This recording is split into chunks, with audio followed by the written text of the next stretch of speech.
Hello there, and welcome to the Sleepy Astronomer, a quiet corner of the universe where wonder takes its time, where questions drift like starlight, and science feels less like study and more like dreaming.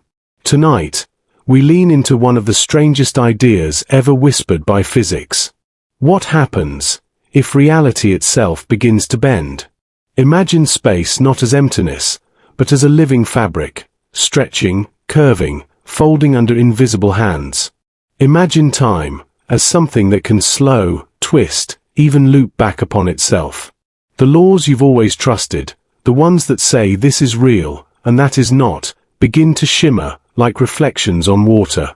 As we journey together, you'll feel the world around you soften, as though everything, your thoughts, your breath, the space between the stars, is part of one quiet motion. So, settle in. Let your shoulders fall, let your mind drift, and listen as we step gently through the doorway between what is and what might be. This is where curiosity meets calm. This is the Sleepy Astronomer. You open your eyes to a silence so deep it almost hums. It is not the silence of absence, but the silence before sound, the soft, patient quiet that exists before anything decides to become. Around you, space stretches like a sleeping ocean, wide and gentle, with no horizon to hold it in. The air, if there is any, feels ancient, older than stars, older than time itself. You breathe it in, and for a moment, it feels as though the universe exhales with you. Here, on the quiet edge of everything, you are both small and infinite. The borders between you and the cosmos blur, dissolving like ink in water. You begin to sense that existence is not built from pieces, but from a continuous unfolding, a single, vast thought thinking itself into being. Far away, light moves. Not quickly, not slowly, simply inevitably. It travels across the void, soft as a whisper, patient as eternity. Each photon carries a story, a memory of where it began and where it might someday end. You watch one drift through the cosmic darkness and realize, it does not rush. There is no hurry in the universe. Everything arrives exactly when it should. You listen, and in the stillness, you begin to hear a hum. It's faint, not through your ears but somewhere deeper, a low vibration beneath thought. Space itself seems to sing, a background chorus that has always been. Scientists call it the cosmic microwave background, the leftover whisper of the Big Bang. But to you, it feels more like a heartbeat, the first pulse of creation still echoing through every corner of being. Time moves differently here. You can feel it, not ticking, not counting, but stretching and breathing. Seconds do not follow one another like soldiers in a line. They roll and curl like waves. Some moments feel long enough to hold galaxies. Others flicker past like sparks. It's as though time is not something you walk through, but something that flows through you. You begin to sense its texture, elastic, ancient, alive. You wonder if time has direction, or if that's just a habit of human thought. Perhaps the past and future are not opposites, but folds in the same great cloth. If you could smooth that cloth, you might see everything, all moments existing at once, shimmering like light on still water. A thought stirs. What if the universe is not expanding away from you, but through you? What if the same stretch that sends galaxies drifting apart also widens the space within your chest each time you breathe? You inhale again, and the feeling deepens, expansion without force, movement without destination. The cosmos grows, and you grow with it. You imagine the first moment, that tiny, dense seed of everything, smaller than a grain of dust, trembling with impossible potential. In an instant, it unfolded into stars and time and you. Scientists call it the Big Bang, but from here, it feels less like an explosion and more like a sigh, a slow, tender exhalation of being. The universe did not burst into chaos. It blossomed into order, like a flower opening in slow motion. You drift through this space and sense how fragile and perfect it is. There is no up or down, no near or far, only relation, only connection. Every particle knows where the others are, every field hums in quiet coordination.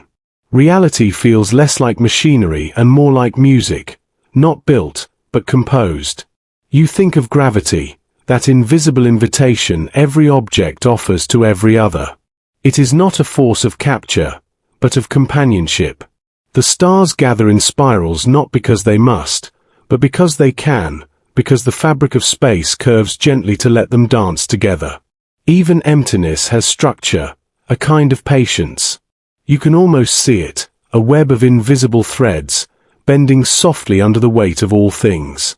It is in this quiet awareness that you realize, bending reality does not begin with movement. It begins with stillness.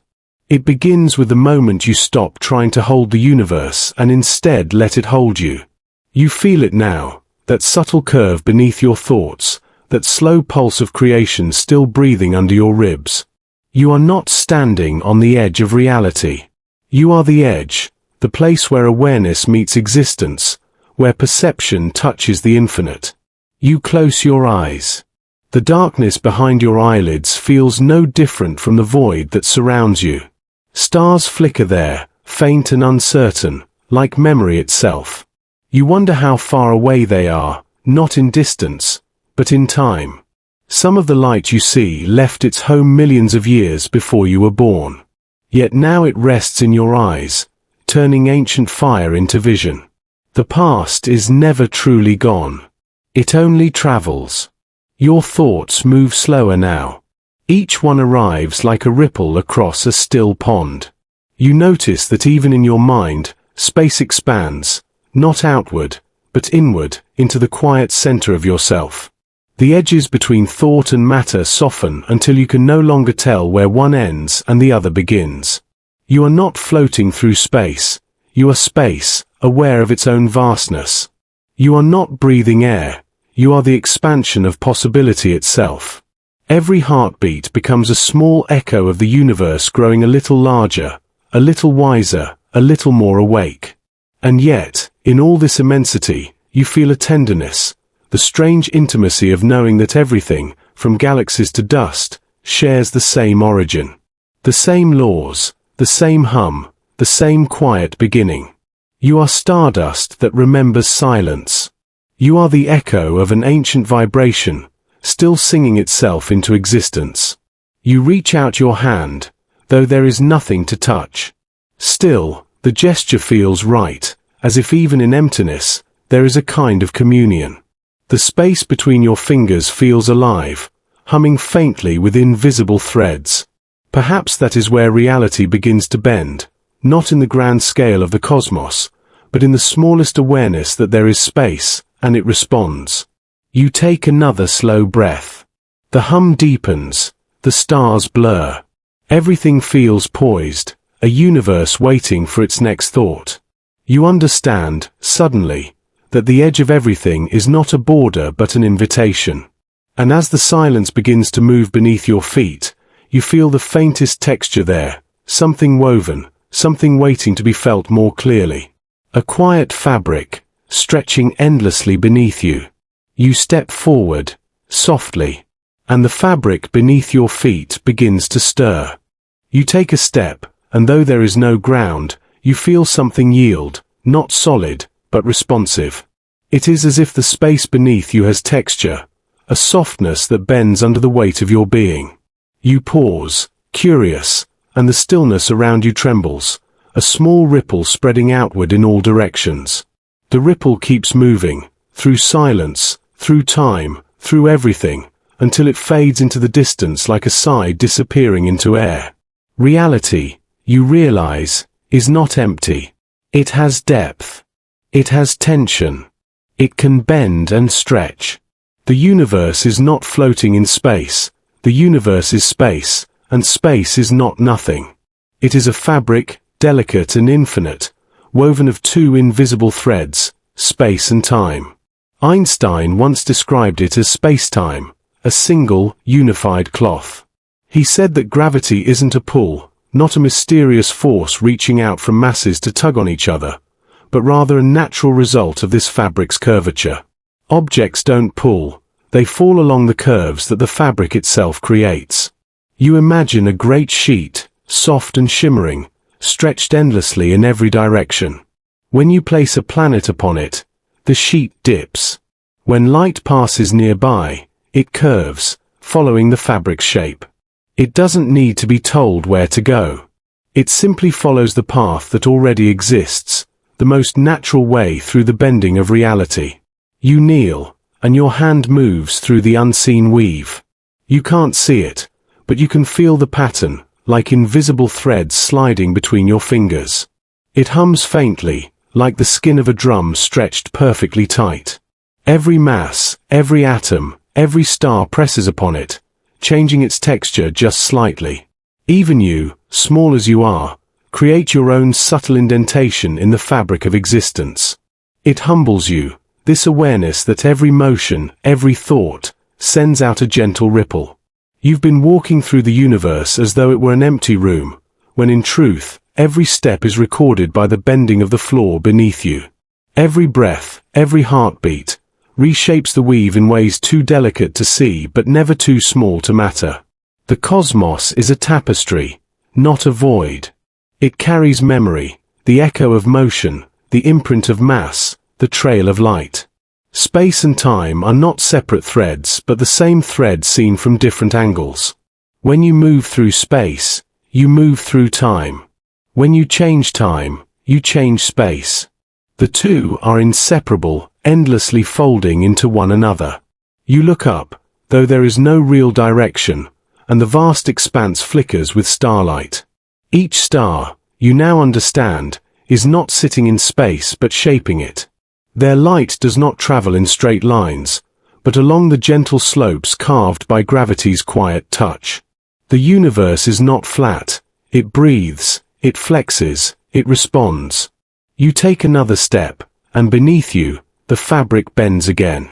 You imagine the Milky Way, a spiral of light curving through this vast field, its billions of suns resting on a grand cosmic hammock, each mass tugging gently on the others, the whole galaxy humming softly in gravitational rhythm. In that image, you see something beautiful: balance. No star truly stands alone. Every curve depends on every other. The weight of one planet subtly shifts the geometry that guides another. The dance of orbits, the stability of worlds, all of it is a conversation between things that bend and the fabric that listens. You crouch lower, trying to listen more closely. Beneath the hum of spacetime, you sense something faint, a whisper of motion, waves spreading through the fabric itself. Gravitational waves. Einstein predicted them long before they were ever found. Ripples caused by immense cosmic events, black holes colliding, stars dying, galaxies merging, sending faint tremors across the infinite sheet. They pass through you now, invisible but real, stretching and squeezing space by less than a fraction of an atom. And yet, you can almost feel it, a soft rhythm, like the pulse of the universe itself. You are standing not on solid ground, but on motion, continuous, gentle, eternal. Every atom you are made of rides that motion. The atoms of your skin, the particles of your thoughts, move with the same grace as galaxies. You are not apart from the cosmic fabric. You are one of its folds, a curve in the geometry of being. You begin to understand how gravity and existence are not enemies of lightness but expressions of connection. The bending of spacetime is not a flaw or distortion.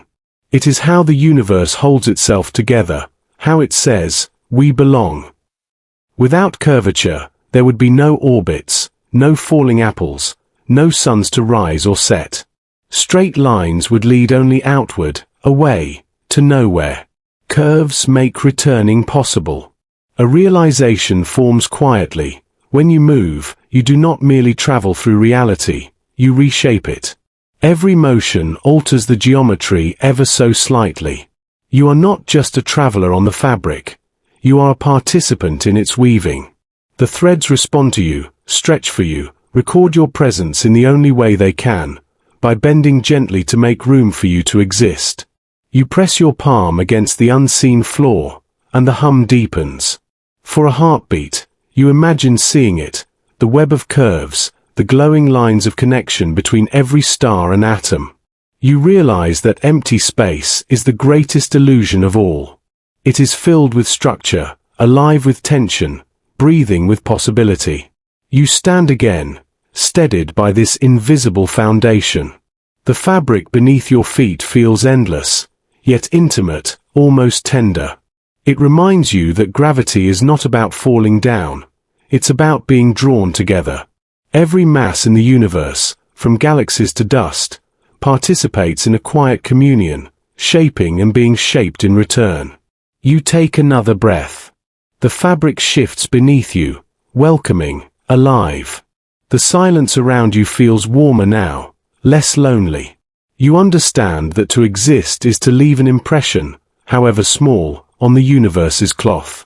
You are written into the pattern, inseparable from the stars, the planets, the empty spaces between. You look into the distance, and for a moment, the fabric ripples with light, a glimmer that seems to move even where nothing moves. It's light itself, bending gracefully along the curves you now understand. You begin to wonder, if even light can be guided by the shape of space, then what is weightless truly free? And as that thought lingers, the stars seem to shift slightly, their beams bending through invisible geometry. You step forward, following one of those faint curves, toward a glimmer drifting in the dark, a beam of light beginning to bend. Light moves through darkness with a grace that feels eternal. It has no weight, no rest, no anchor, yet it carries everything: color, warmth, vision, time. You watch a single beam drift through the endless void, its journey uninterrupted, unhurried. It does not know tiredness or beginning or end. It simply is. The universe opens around it like a vast and silent river, and light glides across its surface without ever touching the bottom. You follow it with your eyes. Ahead, a star burns, vast, radiant, wrapped in layers of heat and gravity. The beam of light approaches it, and something remarkable happens. The path that was once straight begins to curve. The light does not resist, nor does it struggle. It bends, softly, gracefully, following the very shape of spacetime itself. You expect defiance from something so pure, so fast, but there is none. It simply listens. Einstein once imagined this, long before anyone could see it, that gravity is not a force pulling light, but a curve guiding it. Space tells light how to move, light tells space how to shine. You remember the fabric beneath your feet from before, that invisible sheet that bends and ripples under mass. Now you see its effect written in light, the proof that even the weightless are not free from the embrace of geometry. You realize that light's path is not disobedience to straightness, but fidelity to truth. It follows the shortest possible route, not through distance, but through curved time. In the presence of a star, that path becomes a bow, a soft deviation that reveals the universe's patience. The light bends, and you feel something within you bend as well, a recognition that even what seems unbound still responds to something greater. As the beam curves around the star, part of it continues forward, while another part slips away into deeper darkness. You imagine yourself as that photon, tracing the folds of space-time, feeling every ripple as a gentle suggestion. There is no pushing, no pulling, only the quiet agreement between light and gravity. Every moment of your movement feels natural, inevitable, kind. You recall how ancient sailors used the stars to navigate. Now you wonder if the stars themselves are navigators, guided not by will but by the curvature of the cosmos. Even the light that reaches your eyes has traveled curved paths, distorted by planets, dust, and unseen matter. The starlight above you is not what was, but what remains after bending, memory shaped by the gravity of time. You think about the first light, the one that began its journey when the universe was still young. It has crossed expanding space for billions of years, its wavelength stretched by cosmic growth, turning red and faint. Yet it endures. No wall, no distance, no darkness has stopped it. Even after all this time, it carries the echo of creation. In the vast silence, you wonder how something weightless can have such persistence. Maybe light carries not mass but meaning. It is the messenger of reality, the whisper that tells space it exists. Without light, nothing could be seen, not even the concept of seeing. It is both the artist and the artwork, the painter and the paint. You drift closer to the star. Around it, the air, if one could call it air, is full of bending light, swirling like ribbons in invisible wind. The star itself seems to rest at the center of a luminous whirlpool. The photons flow around it, each one following its destiny, their individual paths forming a larger, harmonious motion. It is not chaos. It is choreography. And in that dance, you sense the universe's gentleness. Nothing in nature moves against its will. Every curve is a conversation. Every motion is consent. Light and gravity are not enemies. They are partners, teaching each other balance. You look deeper into the beam and see that its color changes slightly as it bends, bluer near the gravity, redder as it escapes. Time itself shifts there. Clocks would tick differently near such a pull. For light, time does not pass at all. It experiences no before or after, only now. Yet to you, the curve takes shape as an unfolding of moments, a visible echo of time's soft distortion. You feel the strangeness of it. Light, which defines the speed limit of the universe, obeys gravity's curve. It reminds you of humility, that even the swiftest, the freest, listens to the structure that holds it. The fastest traveler is still part of the fabric, never apart from it. A soft realization unfolds in your mind. Maybe the weight of light is not physical, but relational. Its gravity comes from its attention, the way it illuminates, reveals, transforms. When light touches something, that thing becomes real in the eyes of consciousness. The universe is full of potential until light arrives, turning probability into presence. You close your eyes and feel the afterglow of that truth. Behind your eyelids, patterns dance, tiny remnants of photons striking your retinas moments ago. You are made to receive light, to hold it, to transform it into meaning. In that sense, you are not separate from the beam curving through space. You are its continuation, its interpreter. The star begins to fade behind you as the light moves on. It doesn't tire, doesn't pause to reflect on its journey. It simply continues, guided by the subtle geometry of spacetime. You follow it, step for step, though the scale of its motion defies comprehension. For each fraction of a second, billions of kilometers unfold. Yet, somehow, its path remains smooth, elegant as breath. You wonder what happens when light encounters a black hole, when even it, the fastest thing in existence, cannot escape the curve. There, in that final surrender, light meets its boundary. Not death, perhaps, but transformation.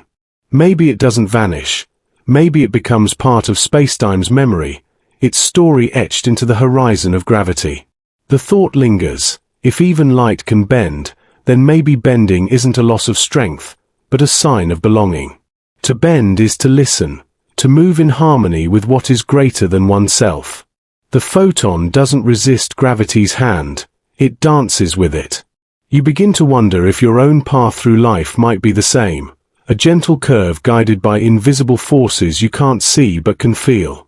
Around you, the fabric shimmers faintly, as if remembering where the light has passed. Every curve, every ripple tells a story of connection, the universe mapping itself through the motion of brightness. You stand still, watching that endless stream of radiance fading into the dark. The last trace of the beam disappears, but its warmth remains, faint and tender, somewhere deep within your chest. And as the darkness settles once more, you sense something flowing beneath it, a movement not of space, but of time itself, slow and liquid, carrying everything forward.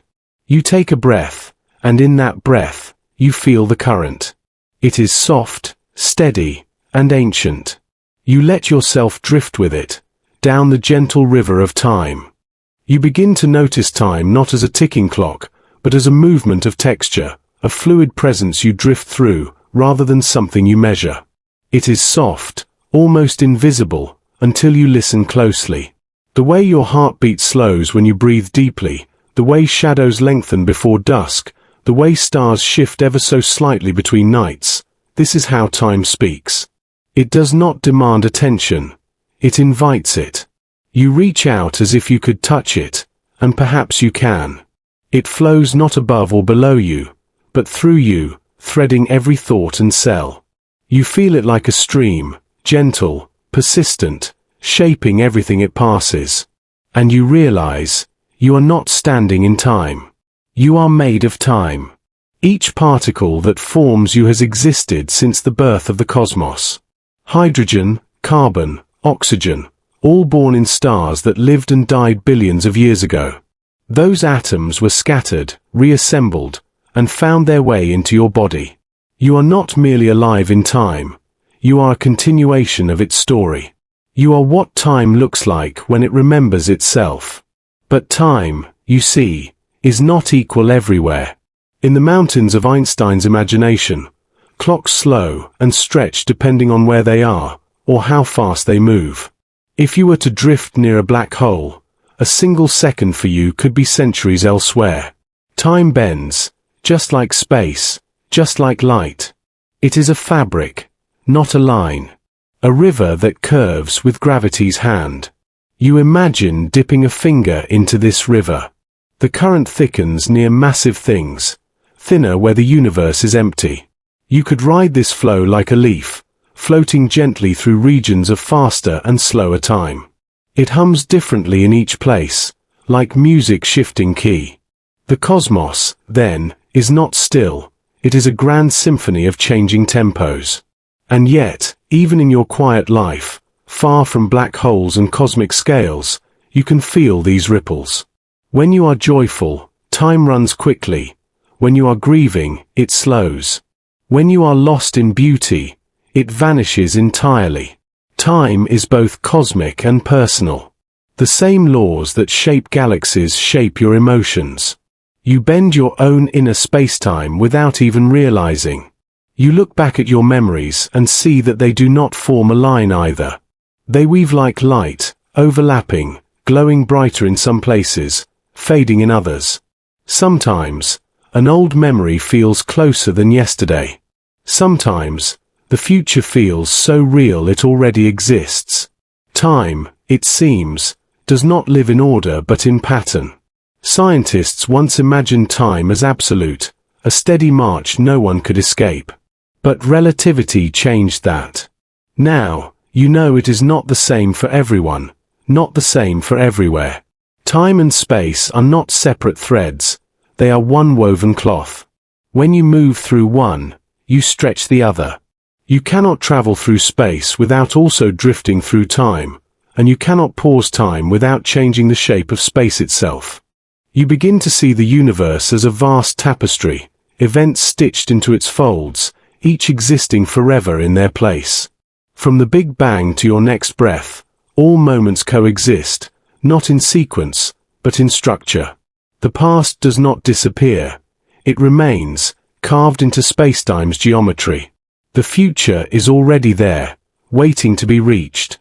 You are simply sliding across the surface of this endless shape, feeling it change beneath your awareness.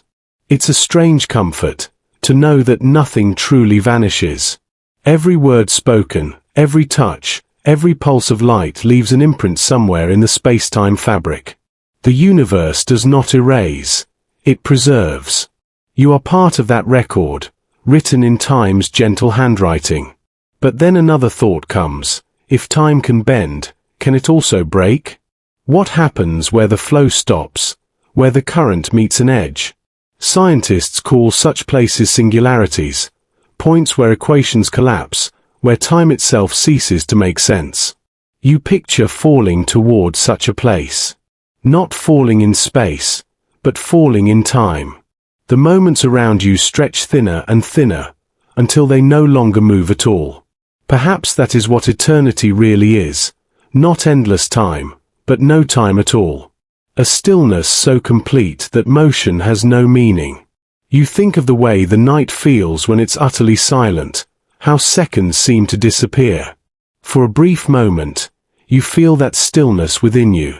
The present becomes so vast it contains everything. Time, you realize, is not just what moves, it's what allows movement. It's the quiet permission behind every cause and effect. Without it, there is no sequence, no story.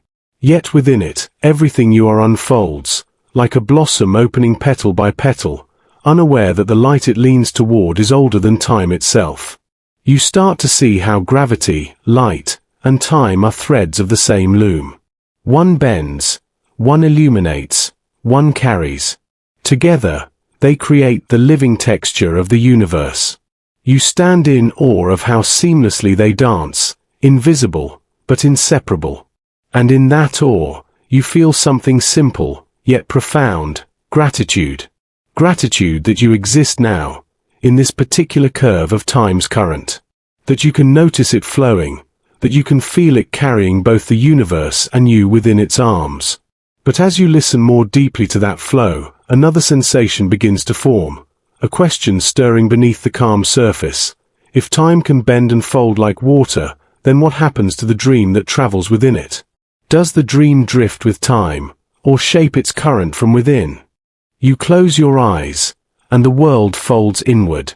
The stars fade, the hum of space softens, and what remains is the quiet gravity of your own mind. In this darkness, images rise, slow, luminous, weightless, yet somehow they pull at you. They have their own mass, their own orbit. Every dream you dream has a center. Every thought carries a force that curves the landscape of your awareness. You float in that inner space, where nothing is solid but everything feels real. There are valleys of memory, ridges of desire, soft distortions made of emotion and imagination. The dream does not unfold in a vacuum. It bends inward like light passing near a star. And you wonder, could your mind, like the universe, have its own geometry? In the physical world, gravity bends space and time together. A planet moves not because it's pulled, but because it follows the curve written into spacetime. Perhaps thought works the same way. Each idea is not an isolated spark, but a small indentation in the field of consciousness. New thoughts roll toward old ones, drawn by unseen attraction. You are both the observer and the gravity well, your awareness shaping the terrain it explores. Einstein once said imagination is more important than knowledge. Maybe he sensed that thought, like mass, bends the structure of what we experience. You can prove it in your own body. When you focus on fear, your muscles tighten. When you imagine warmth, you feel it bloom. The brain and the universe follow similar rules: energy, curvature, and flow. Both are made of fields, both ripple, both remember. You drift deeper into your own interior cosmos. Around you, fragments of past moments glow like constellations. Each carries weight, pulling your attention toward it. Some are heavy, memories you haven't released, curving your inner world like invisible planets. Others are light, playful, fleeting, fluttering across the darkness like comets. They all shape how you move through the dream. In this space, physics and emotion blur. You feel how thoughts cluster, how they orbit one another, how they generate invisible tides within you. Hope pulls you upward, grief drags you inward, love stretches the fabric wide. Your consciousness is not a static point, it's a living field of gravity, a place where experience and matter mirror each other's dance. Perhaps, then, reality is not only what exists outside you. Perhaps it is also what your awareness molds around you. When you imagine the future, you bend possibility. When you remember the past, you tug on time itself, drawing it closer. Each dream, each intention, leaves a faint curve in the fabric of what will come. You recall how space responds to mass, gently, precisely, without resistance. The heavier the presence, the deeper the curve. Maybe consciousness works the same way. The deeper your attention, the more it reshapes what you perceive. In this way, gravity and awareness share a secret. Both are quiet forces that move everything without touching it. In your dream, you begin to see this connection everywhere. A thought flickers, and the dream rearranges. A feeling grows, and the light bends differently. Even silence bends, widening into vast distances where you can almost hear the pulse of space-time itself. The universe and the mind, you realize, are not separate systems but reflections of one another. Two sides of the same curved reality. You drift through a scene, a hill under starlight, a soft wind, a faint hum in the air. You know it isn't real, yet it feels true. The grass shimmers, the stars shimmer, the space between them vibrates softly. It's as though your dream has remembered the rules of physics, the way light curves, the way gravity gathers, the way time slows when it's full of meaning. And then, within that dream, you wonder, what is a dream made of? Not atoms, not energy in the ordinary sense. Yet something holds it together, a kind of structure, invisible but coherent. In quantum fields, energy condenses into matter. In consciousness, imagination condenses into experience. One is external, one internal, yet both obey a rhythm, creation from vibration, form from flow. You begin to sense that the mind and the cosmos are not two separate realms but different expressions of the same principle, energy finding shape. The universe folds stars from hydrogen, the mind folds worlds from thought. Both require gravity, the gentle insistence of focus. Outside, gravity binds planets. Inside, it binds meaning. Both are laws of connection. Both turn chaos into orbits. You recall the way dreams often feel timeless, how a moment inside them can last hours or days. This, too, mirrors relativity. Time stretches with experience, slows when filled, accelerates when empty. Inside a dream, the mind creates its own metric of time. It is not measured, but felt. The same way gravity bends clocks, consciousness bends seconds. And as you notice this, something extraordinary occurs. Your dream begins to respond to awareness. The more you pay attention, the more stable it becomes. The landscape brightens, details sharpen, the trees, the stars, the light. The act of observing gives it structure, the same way observation gives form to quantum particles. Awareness is the gravity of dreams. You start to see that perhaps reality itself behaves like this, both outer and inner worlds responding to perception. If observation can define a dream, can it not also define what we call real? Every experience is a co-creation between what exists and what is noticed.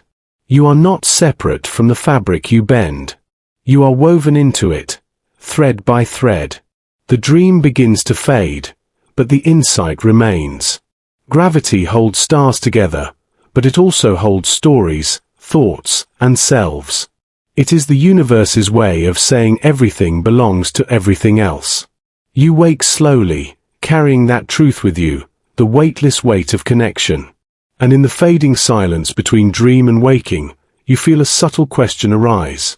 If your thoughts can curve the unseen fabric within, what greater geometry might shape the being you are? Perhaps the answer lies not in thought, but in form, in the silent geometry of being. You lift your hand and draw an invisible shape in the air, a slow curve, an orbit of thought. The motion feels natural, like you are tracing something that already exists, only revealing what was always there. The air seems to hum beneath your gesture, as though the world itself recognizes the movement.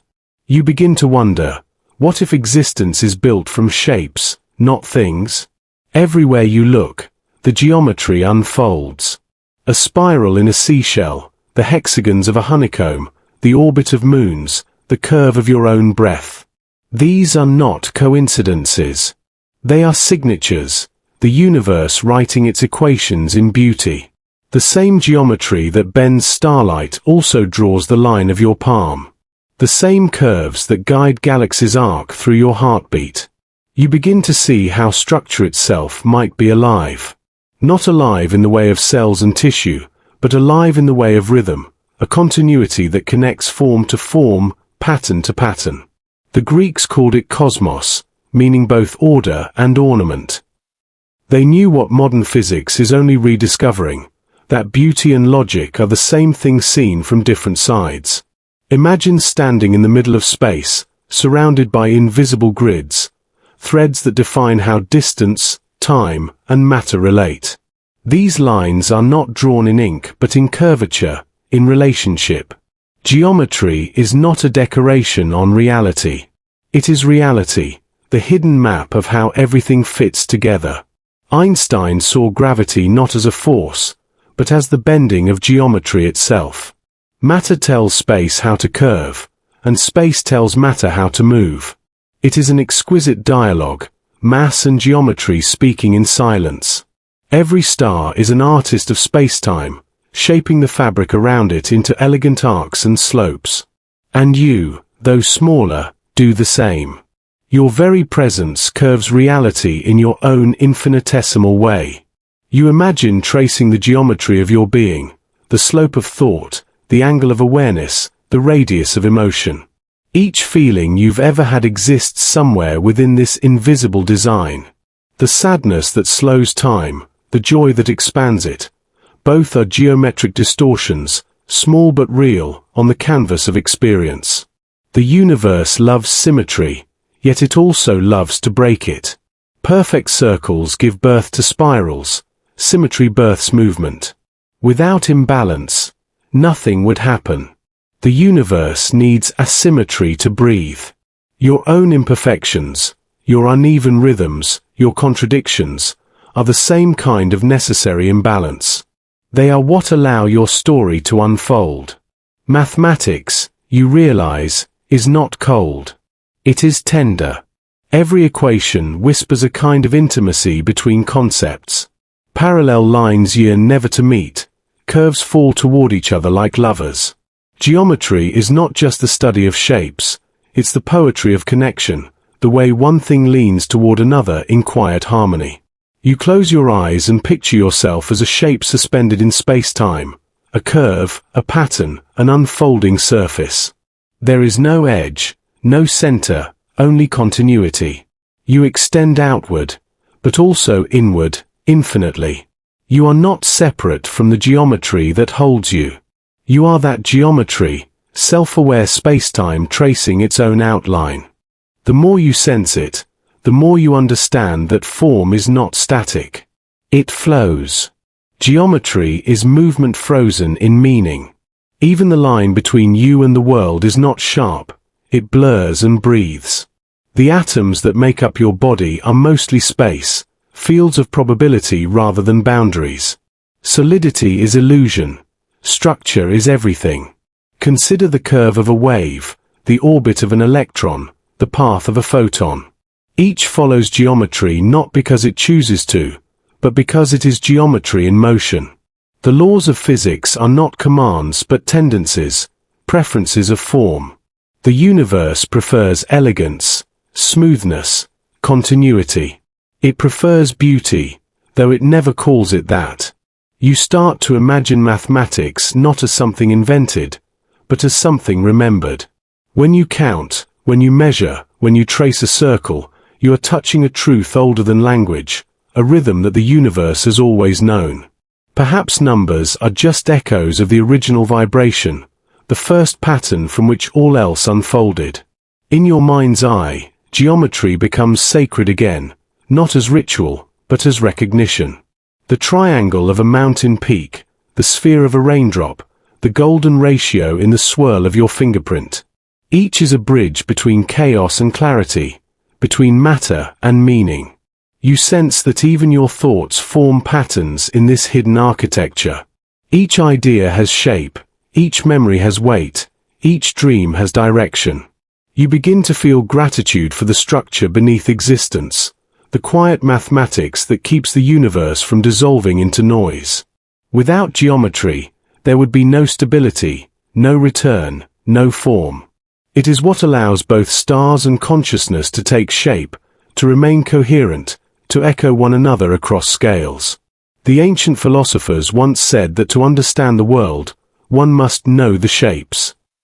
They believed that every soul had its own geometry, a unique resonance with the cosmos. Perhaps they were right. Perhaps what we call individuality is the way the universal pattern folds itself, once and only once, into a human life. You breathe in, and the air enters you as arcs and flows. You exhale, and the same arcs leave, dissolving back into symmetry. Everything is exchange, geometry becoming energy, energy becoming awareness. You feel this motion as harmony, as stillness that moves. And then, gently, the thought arises, if being itself is geometry, then every ripple, every distortion must be part of that perfection too. Even the flaws are necessary to make the pattern whole. The cracks are where new lines begin. You look upward, or inward, it is the same, and wonder what shape connects it all. The universe, the self, the dream, each a curve within a larger design. Somewhere, those curves must touch, must resonate in silent agreement. And as that realization settles, a question begins to form, quiet, luminous, inevitable. If the structure of everything ripples and bends, what happens when the universe itself begins to move? What song does geometry sing when it trembles, when space-time ripples like water across infinity? You feel it before you understand it, a shiver in the stillness, a breath that isn't your own. Somewhere, impossibly far away, two black holes collide. The energy of that meeting, of two infinities folding into one, ripples outward through space itself. Those ripples do not move through space like sound through air. They are space, flexing, breathing, trembling. You stand still, and though the wave will take billions of years to reach you, it already belongs to you. Its rhythm passes through the earth, through the air, through your body, and through the small gravity that holds your atoms close. You are not separate from the ripple. You are a part of the medium that carries it. Einstein predicted this quiet vibration a century ago, that when great masses move, they send tremors through the fabric of space-time itself. Yet no one could imagine how soft, how subtle, these waves would be. When they finally were detected, it wasn't by sound or sight, but by stillness, by listening to the silence of lasers that shifted by less than the width of a proton. The universe whispered, and humanity heard. You picture those detectors, vast tunnels of light stretched across the earth, waiting for a tremor so small it almost didn't exist. Yet it did exist, because nothing that happens in the universe is ever truly isolated. Everything is connected by the web of geometry you once traced with your mind. Every collision, every burst of light, every death of a star leaves a ripple that spreads forever. Now imagine the wave as it passes through you. It stretches you ever so slightly, then squeezes you, not enough to feel, but enough to be. Space itself expands and contracts, and so do you. Your sense of distance, of duration, of identity, all shift with the wave's rhythm. You are being played like a note in an infinite song, a tone struck when gravity moves. If you could hear these waves, they would not sound like thunder. They would hum, long and low, like the breathing of the cosmos itself. Some last for milliseconds, others, millions of years. The universe is full of this hidden music, a deep, gravitational harmony that never stops. Every galaxy, every orbiting body, every falling star adds its voice to the composition. You begin to sense that silence is an illusion. Even in the void, there is vibration. Even in stillness, there is motion. The universe never truly rests. It only slows its song until your ears can no longer hear it. You are surrounded by music too vast, too patient for sound, a cosmic lullaby measured not in notes, but in spacetime's flexing breath. These waves do more than move, they carry memory. Each ripple records the event that made it, encoding it in the rhythm of the universe. Long after the stars that birthed them fade, their echoes continue to travel, stretching space and time in tiny, tender ways. The cosmos remembers through vibration. You think of how sound works in air, the rise and fall of pressure, invisible yet felt. Gravity waves are the same, but grander. They are the heartbeat of the universe, the slow percussion of creation and collapse. You can imagine them passing through galaxies, through dust, through light itself, carrying with them the story of everything that has ever happened. It humbles you to realize that even now, as you breathe, you are being gently moved by ancient collisions, the merging of black holes, the collapse of neutron stars, the trembling of cosmic giants. Each ripple that reaches you has traveled for eons, passing through uncountable realms, and still it arrives here, soft as a sigh. You begin to wonder if your own existence sends ripples, too. Not across galaxies, but across smaller fabrics, in thoughts, in emotions, in connections. Every act of kindness, every word spoken, every heartbeat might create a wave that passes invisibly through others. The laws of physics may govern the stars, but the geometry of compassion may govern the heart. Both ripple outward. Both belong to the same symmetry. You think back to how geometry became motion, how curvature became rhythm. Now you understand that the universe is not built on still shapes but on dancing ones. Every atom moves, every orbit wobbles, every particle hums. Nothing is ever perfectly still. The infinite itself is in motion, an ocean of overlapping ripples, each folding into the next. And perhaps, if you could see it all at once, if every wave, every vibration, every trembling string of spacetime could be perceived together, it would look like light. Light itself might be a kind of vibration at the edge of perception, a visible ripple of the invisible. As you drift through this thought, the universe feels closer than ever. Not vast and distant, but intimate, like a body breathing, and you within it. You realize that to exist is to vibrate, to be part of the motion that never ends. You are not outside of the cosmic song. You are a verse within it. The wave passes, but it does not leave. It becomes part of the pattern, one of infinite overlapping motions that define the texture of reality. You imagine that somewhere, another wave is being born, and another, and another. They travel not in parallel, but in harmony, converging and diverging in ways too subtle for language to hold. And in that convergence, you feel a truth that has no sound, that everything, no matter how far apart, still touches through vibration. Separation is only the quiet between waves. As the last shimmer of motion fades, a stillness rises, not an absence, but a completion. You feel it inside your chest, the same rhythm that once crossed the stars. You are the echo, and the source, and the space between. And as that realization ripples softly through your awareness, another question stirs, born from the resonance itself. If waves can travel through everything that exists, what happens when perception becomes the mirror they pass through? When reality bends not just in space, but in sight, when you begin to see that the mirror itself can move. You stand at the edge of the ripple's fade, where silence thickens again. But something subtle shifts, not in space this time, but in you.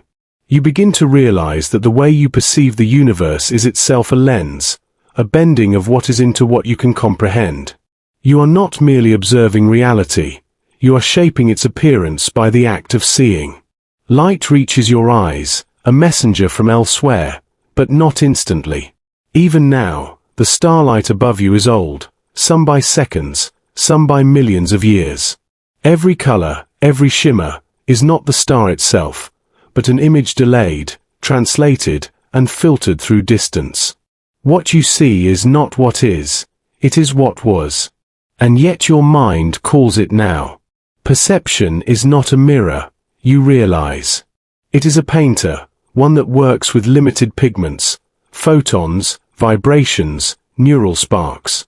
Your senses gather fragments, but your consciousness completes the picture, inventing smoothness where there are only dots, continuity where there are only frames. Reality becomes art in the gallery of your mind. You close your eyes, and the universe doesn't disappear. It lingers behind your eyelids, shimmering in memory. The stars remain not because they're visible, but because you remember their light. You carry the cosmos inside you, reconstructed from photons and dreams. Every photon that enters your eye bends slightly, through atmosphere, through cornea, through the curve of your own vision. By the time it becomes sight, it has passed through countless transformations. Even perception itself is a distortion, a translation from one language of energy into another, from vibration into meaning. Your hearing, too, bends reality. Sound isn't truly in the air, it is pressure, trembling through matter, interpreted as tone by the mind. You think you hear a voice, a breeze, a heartbeat, but all are patterns of oscillation turned into familiarity. The world outside you and the world within you are bound by interpretation. You begin to sense how your consciousness acts like a lens of gravity. Just as mass bends light, your awareness bends experience. The things you notice expand, the things you ignore fade into darkness. The universe you perceive is shaped by the gravity of your attention. And then comes the quiet realization. Perhaps bending reality does not mean warping spacetime, perhaps it means seeing differently. Each moment, you choose where to look, what to value, what to bring into focus. Your perception collapses infinite possibility into a single experience, again and again, second by second. You are the interpreter of existence, and the interpretation itself. You look at your hands. You know that light is bouncing from them into your eyes. Yet what you perceive is not photons, but form. The mind transforms the invisible into something tangible, something that feels real. Perception is an act of creation, a subtle, ceaseless artistry that gives birth to the visible world. You wonder how many versions of reality exist, not across galaxies, but across minds. Every consciousness bends its own portion of the universe into shape. No two beings see the same world, yet each believes their vision to be true. Perhaps truth, like light, is something that bends depending on where you stand. There's comfort in that thought. That diversity of seeing might be the universe's way of knowing itself from different angles. Your sight, your sense, your thought, all are facets of a cosmic mirror turning endlessly, reflecting light into infinite interpretations. Reality, you realize, is not static but participatory. It becomes vivid only when observed. You open your eyes again, and the stars seem closer, though nothing in space has changed. What has shifted is your awareness, the understanding that perception itself curves the path between you and the cosmos. The universe is not just out there, it's also in here, translated into sensation and story. Every act of noticing makes the infinite a little more intimate. You think of light traveling for eons, crossing the vacuum, only to end its journey in the small, soft surface of your retina. In that instant, it transforms from motion to meaning, from energy to understanding. The universe becomes conscious of itself through the act of being seen. You are not a passive observer. You are a point of awakening through which the cosmos contemplates its own reflection. Even time bends inside perception. You do not experience its flow directly. Your brain stitches moments together like beads on a string, creating the illusion of continuity. The present is always a reconstruction, a fraction of a second old. You live slightly behind reality, yet it feels immediate. Perhaps that delay is what allows beauty, the soft buffer between event and awareness. As you watch the faint glow of a distant star, you imagine its light as memory, not just of where it was, but of how you perceive it now. Perception, then, is not just passive reception. It's an active dialogue between past and present, between truth and imagination. The mirror of perception never shows things as they are, only as they are understood. You sense a harmony forming, a balance between illusion and truth. Reality bends not to deceive, but to be comprehensible. Without the lens of perception, the universe would be pure chaos, light without meaning, motion without memory. Through you, order emerges. Through you, The cosmos learns to see itself.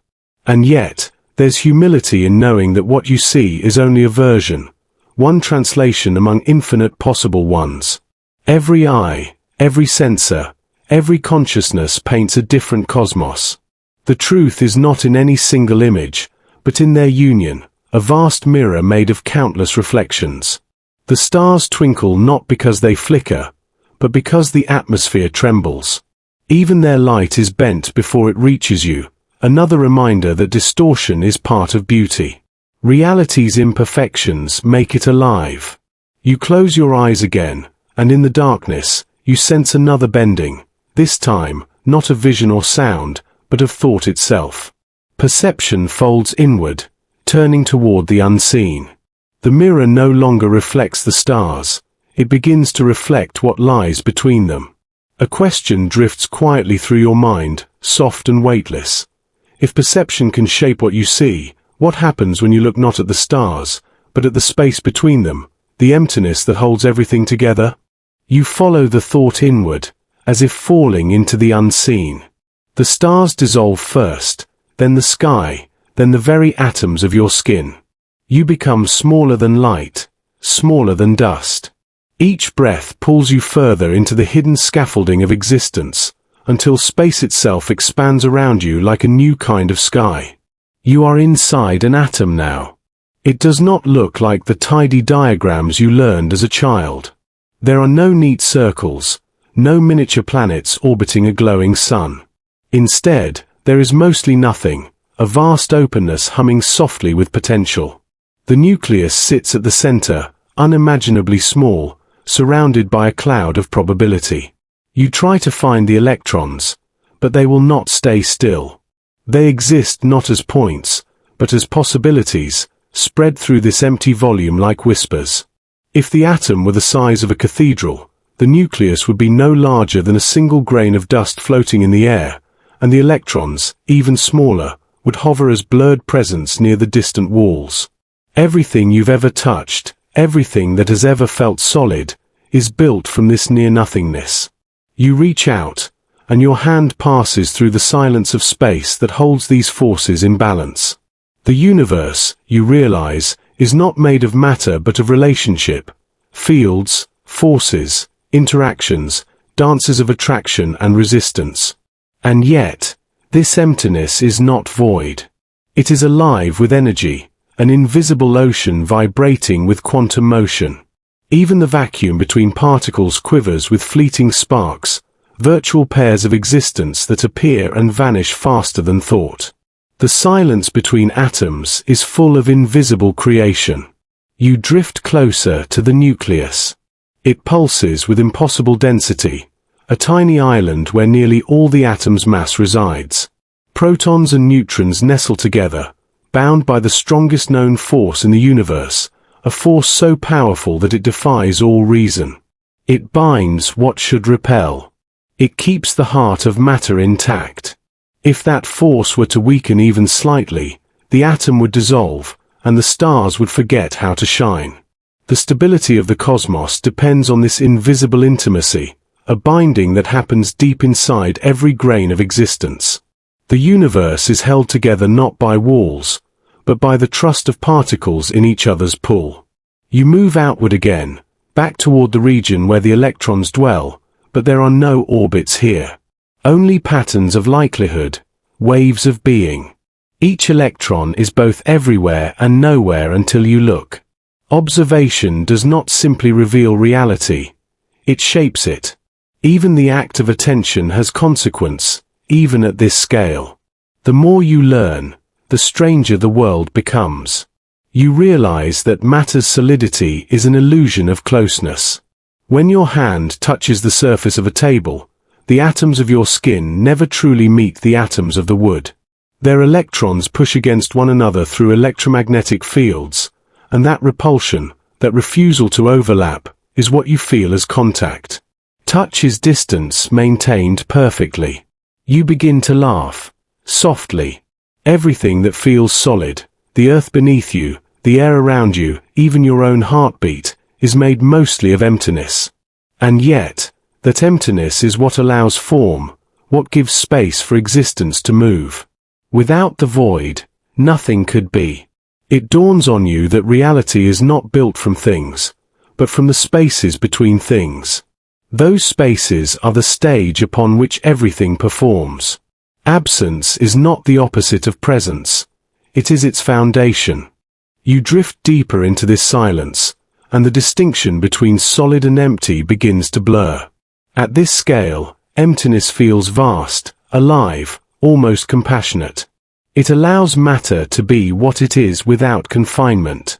The electrons will freely, not trapped, but dancing in probability, a choreography of freedom. You imagine this emptiness extending everywhere, between stars, between galaxies, between thoughts. Perhaps the spaces between moments are built from the same quiet fabric as the spaces between atoms. Perhaps all existence breathes through these gaps. You are surrounded by what physicists call fields, invisible continua that define where matter may emerge. There is no true separation, only gradients of presence. What you call nothing is actually the most profound something, a background field of energy that births particles, waves, even spacetime itself. You begin to wonder if emptiness might be consciousness in disguise, not as thought, but as potential awareness. The quiet substrate from which everything rises. When you look into the gaps between atoms, it feels like looking into your own mind, open, infinite, and alive with possibility. Even the forces that bind the atom together, the strong force, the electromagnetic field, the weak nuclear dance, all operate through invisible exchange. Tiny messengers flicker between particles, carrying energy, shaping connection. Every bond is communication. Every attraction is dialogue.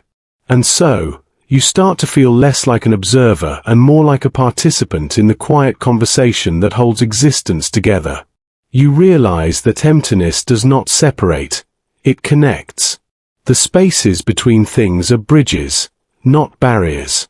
From this perspective, everything changes. Distance becomes intimacy.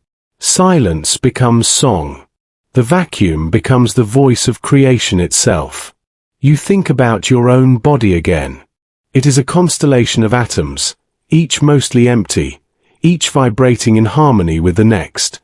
Yet together, they form something whole, something capable of awareness. It's as if consciousness is what happens when emptiness learns to look back at itself. You begin to sense that this is not metaphor, but truth. The same patterns that shape the atom shape the stars, and the same silence that exists between electrons exists between galaxies. The structure of the very small and the very large mirrors itself endlessly. You are composed of emptiness that once lived in stars, emptiness that now hums with thought. The closer you look, the less you find, and yet the less you find, the more profound the mystery becomes. In a universe where most of everything is space, meaning is found not in density but in relationship. Existence is not the filling of void, but the rhythm of appearing and vanishing, like breath. Perhaps, you think, that is why stillness feels sacred. It resembles the true structure of everything. Beneath every atom, beneath every sound and movement, lies stillness holding the whole. You drift in that realization, suspended in a universe made of almost nothing, and yet, that nothing hums with infinite potential. The emptiness within you is not emptiness at all, but the birthplace of everything you can imagine. A calm settles in your thoughts. You understand now, what you call empty is simply space that has not yet spoken. Silence is the language before the word. And as you float there, within the atom's vast hollowness, another idea begins to shimmer, faint but insistent. If emptiness can hold everything, then what happens in the places where it flickers, where being and not being blur together? Where particles whisper and vanish, and reality itself begins to decide whether to exist? You hover at the edge of nothingness, where matter dissolves into probabilities. The emptiness inside atoms no longer feels still. It shimmers with activity, a constant flicker of appearing and disappearing. This is the quantum world, the smallest layer of existence, where certainty becomes impossible and everything exists only as potential until it is seen. You watch particles emerge from the void, blink into existence, and vanish again. They are not stable things but waves of likelihood, patterns of chance. Each one is a question waiting for an answer. Each one hums with the possibility of being here, or there, or nowhere at all. In this strange landscape, there are no hard edges, no fixed paths. What you think of as solid matter is built from fields of probability. A particle is not a dot, it is a region of maybe. It lives as a wave until an act of measurement pulls it into a single outcome. The moment you look, the wave collapses, not into a place, but into a fact. You begin to understand that observation is not passive. To observe something is to change it. In the quantum world, attention is an act of creation. You cannot stand outside the experiment. You are part of it. The universe responds to the way you look. You think about the famous double-slit experiment, how light behaves as both a wave and a particle, how its behavior changes depending on whether it is being watched. When no one observes, it flows like a wave, spreading out in a soft pattern of interference. But when it is observed, it chooses a path, acting like a particle. The only difference is awareness. This feels almost impossible, that something as simple as looking can change the nature of reality. But here, at this scale, reality is not a collection of fixed objects. It is a fluid field of potential that crystallizes through interaction. Every observation draws a line through uncertainty, selecting one of countless possibilities. You drift deeper into this understanding. Everywhere around you, particles flicker, electrons, photons, quarks, each one a heartbeat of possibility. They follow no predictable rhythm, yet their chaos gives rise to order. It is from these tiny fluctuations that atoms form, from atoms that molecules form, and from molecules that life begins. The universe builds stability out of instability. Everything you know is born from uncertainty made solid. It is not that randomness disappears, it simply balances into patterns. Quantum indeterminacy becomes cosmic harmony. You start to see how this applies to everything, not only physics. Each choice you make in life collapses possibilities, turning potential into experience. Before you choose, infinite paths exist. Afterward, one path becomes real. The quantum world mirrors the human one, uncertainty narrowed by observation, probability becoming presence through awareness. You remember how in the previous chapter, emptiness was full, a humming space alive with energy. Now you see that the same energy underlies these flickering particles. What appears as randomness is actually the restless creativity of the universe. Vacuum fluctuations are the smallest whispers of existence, temporary pairings of particles and antiparticles that appear from nothing and vanish before they can be measured. These whispers are constant. Even in perfect darkness, the vacuum is alive. Every cubic centimeter of space seethes with invisible motion. If you could see it, it would look like foam, a field of creation and annihilation so rapid that no camera, no thought, could capture it. Yet this motion is not chaos. It is the foundation of everything that exists. You begin to realize that nothingness and being are not opposites. They are partners in a continuous cycle.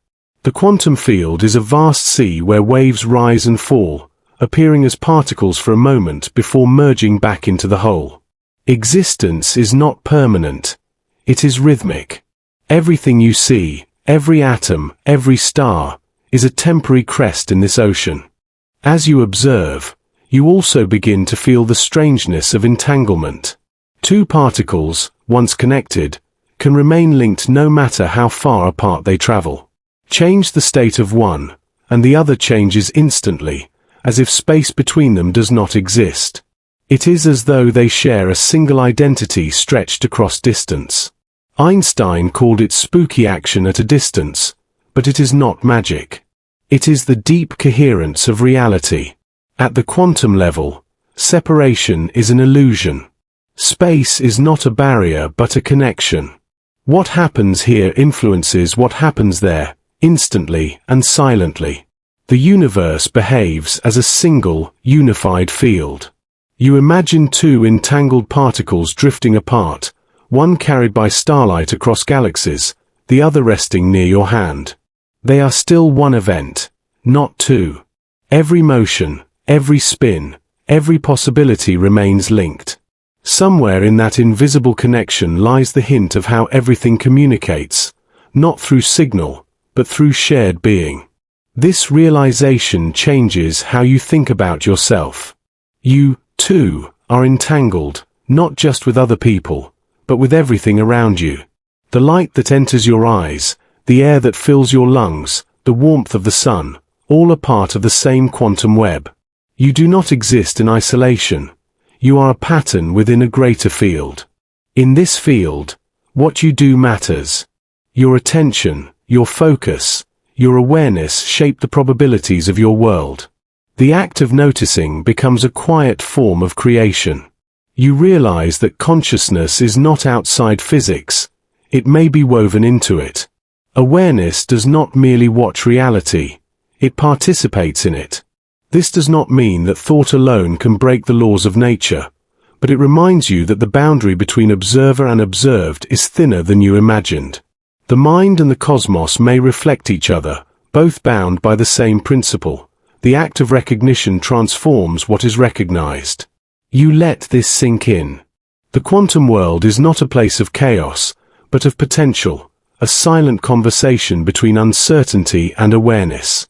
Every flicker of energy, every collapsed wave, every entangled spin participates in a universe that listens to itself.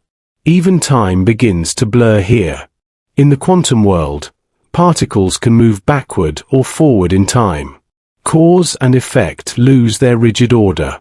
Sometimes, the outcome determines the beginning, not the other way around.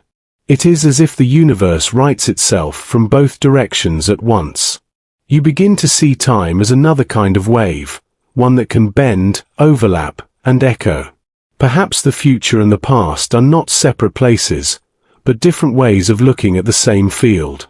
Perhaps every moment exists at once, waiting for observation to draw it into sequence. You breathe slowly. The strangeness no longer feels unsettling. It feels natural. The closer you look, the more you realize that uncertainty is not confusion. It is freedom. It is the universe allowing itself to explore every possibility before deciding what will be. And yet, even as you grasp this, another whisper begins to rise. You can sense deeper forces beneath these probabilities, something holding the universe together, invisible but constant. Gravity, electromagnetism, the nuclear interactions, unseen fingers weaving the pattern of existence. They are the hidden structure beneath the quantum fog, the threads that make the web stable. You can feel them now, faintly tugging at you, linking you to everything you have ever known. The quantum whispers fade into a steady hum, the rhythm of those deeper connections calling you onward. And as you drift toward that sound, one thought remains. If the smallest things can stay bound across galaxies, what are the invisible threads that hold you to the universe itself? You leave the quantum realm behind, stepping outward from the flickering uncertainty into the steadier pulse of forces that hold reality together. Here, you can feel something constant, a rhythm beneath the chaos, a pattern running through everything that exists. It is invisible, yet it is everywhere, linking all matter, energy, and space. These are the threads of the universe. The first of them is gravity, subtle yet pervasive. You have felt it since the moment you took your first breath, pressing you against the earth, keeping oceans contained, keeping the atmosphere close. Gravity does not shout. It does not strike. It pulls gently, invisibly, across vast distances, shaping stars, galaxies, and the paths between them. You are connected to the Earth and the stars at the same time, held in place by the same force that curves the motion of planets. As you drift further, you notice the electromagnetic field, the energy that binds atoms, powers lightning, and makes your own nerves fire. It is both familiar and extraordinary. Your body is filled with it. Every signal between neurons, every flicker of your heartbeat, every spark of thought depends on this invisible energy. Even the light around you moves through electromagnetic waves, carrying information and warmth. These threads are not abstract, they are lived. You are entwined in them, part of their network. The strong nuclear force becomes visible in your awareness as you imagine the heart of an atom. Protons press together, resisting the natural repulsion of like charges. Without this force, atoms could not exist. The matter that makes up your hand, your thoughts, the chair you sit on, would fall apart. It is an unseen glue, absolute and necessary, invisible yet infinitely powerful. You can sense it as the foundation beneath everything, a reminder that even the tiniest structures depend on deep, hidden connections. The weak nuclear force is more subtle, governing decay and transformation. It allows one particle to become another, one element to change into something new. It is the quiet rhythm of evolution in matter, the mechanism by which stars release energy and forge new elements. Without it, the universe could never evolve, never create complexity. You understand now that stability and change are inseparable. The universe's permanence relies on its capacity for transformation. You move through this lattice of invisible threads, sensing the delicate balance that holds everything in place. Forces cross and intersect, never seen, yet always active. You feel the tug of gravity, the hum of electromagnetism, the invisible tension of the nuclear bonds. Each pulls in its own way, yet together they create a coherent web. It is a network of connection rather than separation, an architecture of the unseen. You notice your own body in this web. You are not separate from the forces around you. You are a node in their network. Every heartbeat, every thought, every breath resonates along these threads. You exist because the universe holds you, and you, in turn, respond to it. Reality is not something external. It is a mutual arrangement, a partnership between you and the universe. This awareness makes movement feel different. Every step, every gesture, every glance is part of an ongoing conversation with invisible forces. You do not push against emptiness. You move through networks of attraction and repulsion, fields that respond to your presence.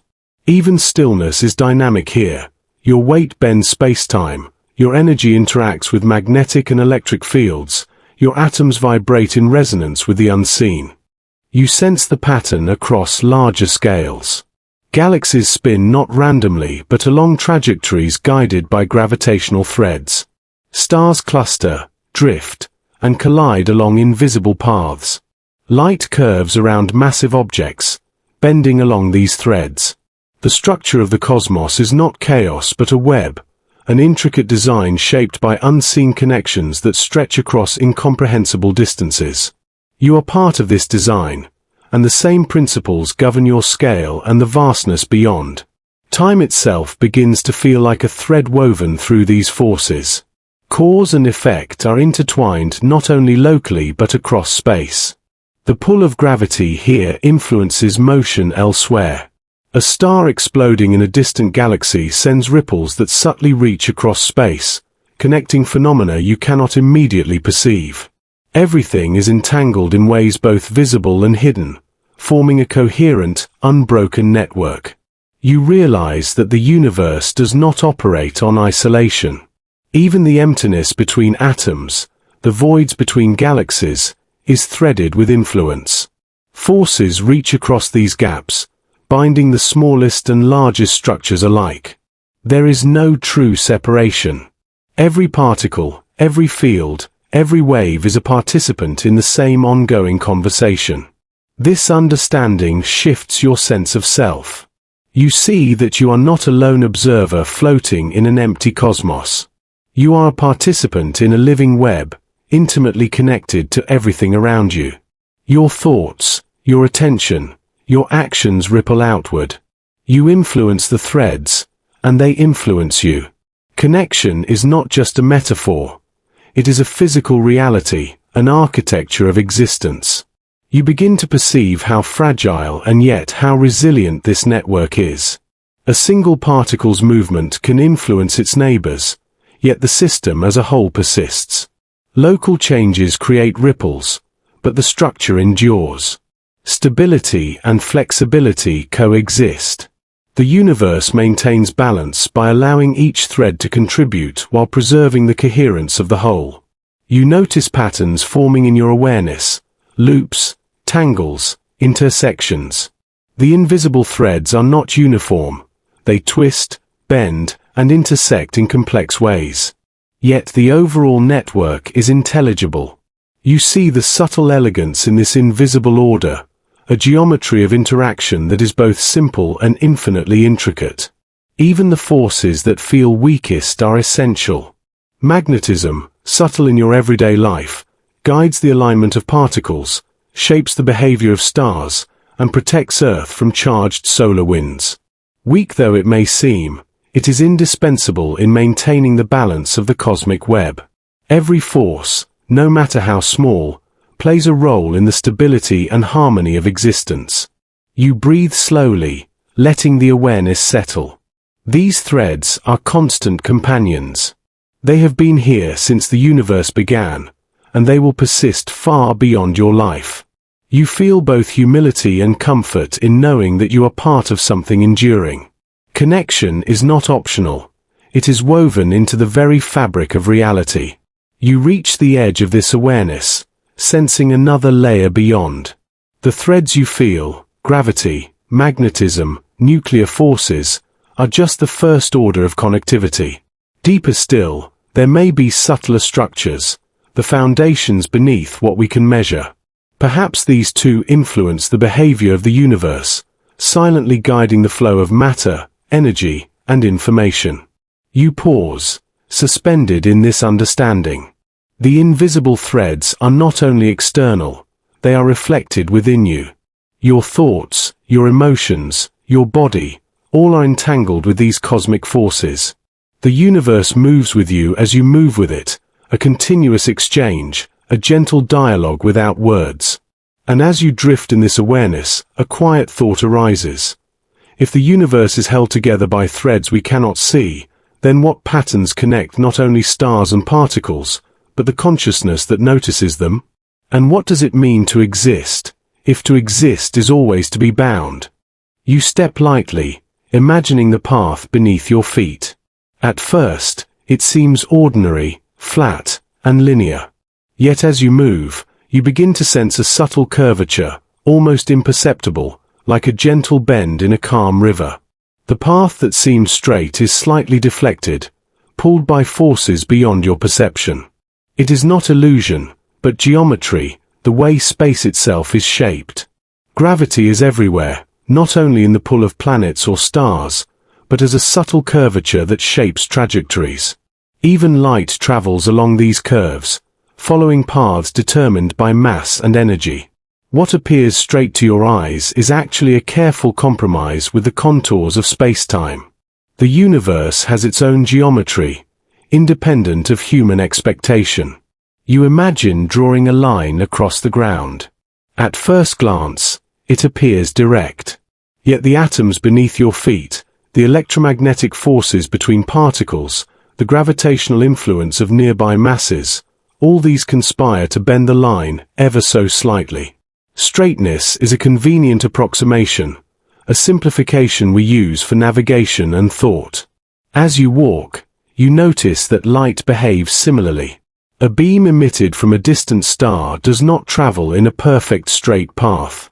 Its journey curves around massive objects, deflected gently, guided by invisible warps in space. What you see in the night sky is a projection, shaped by the underlying curvature of the universe.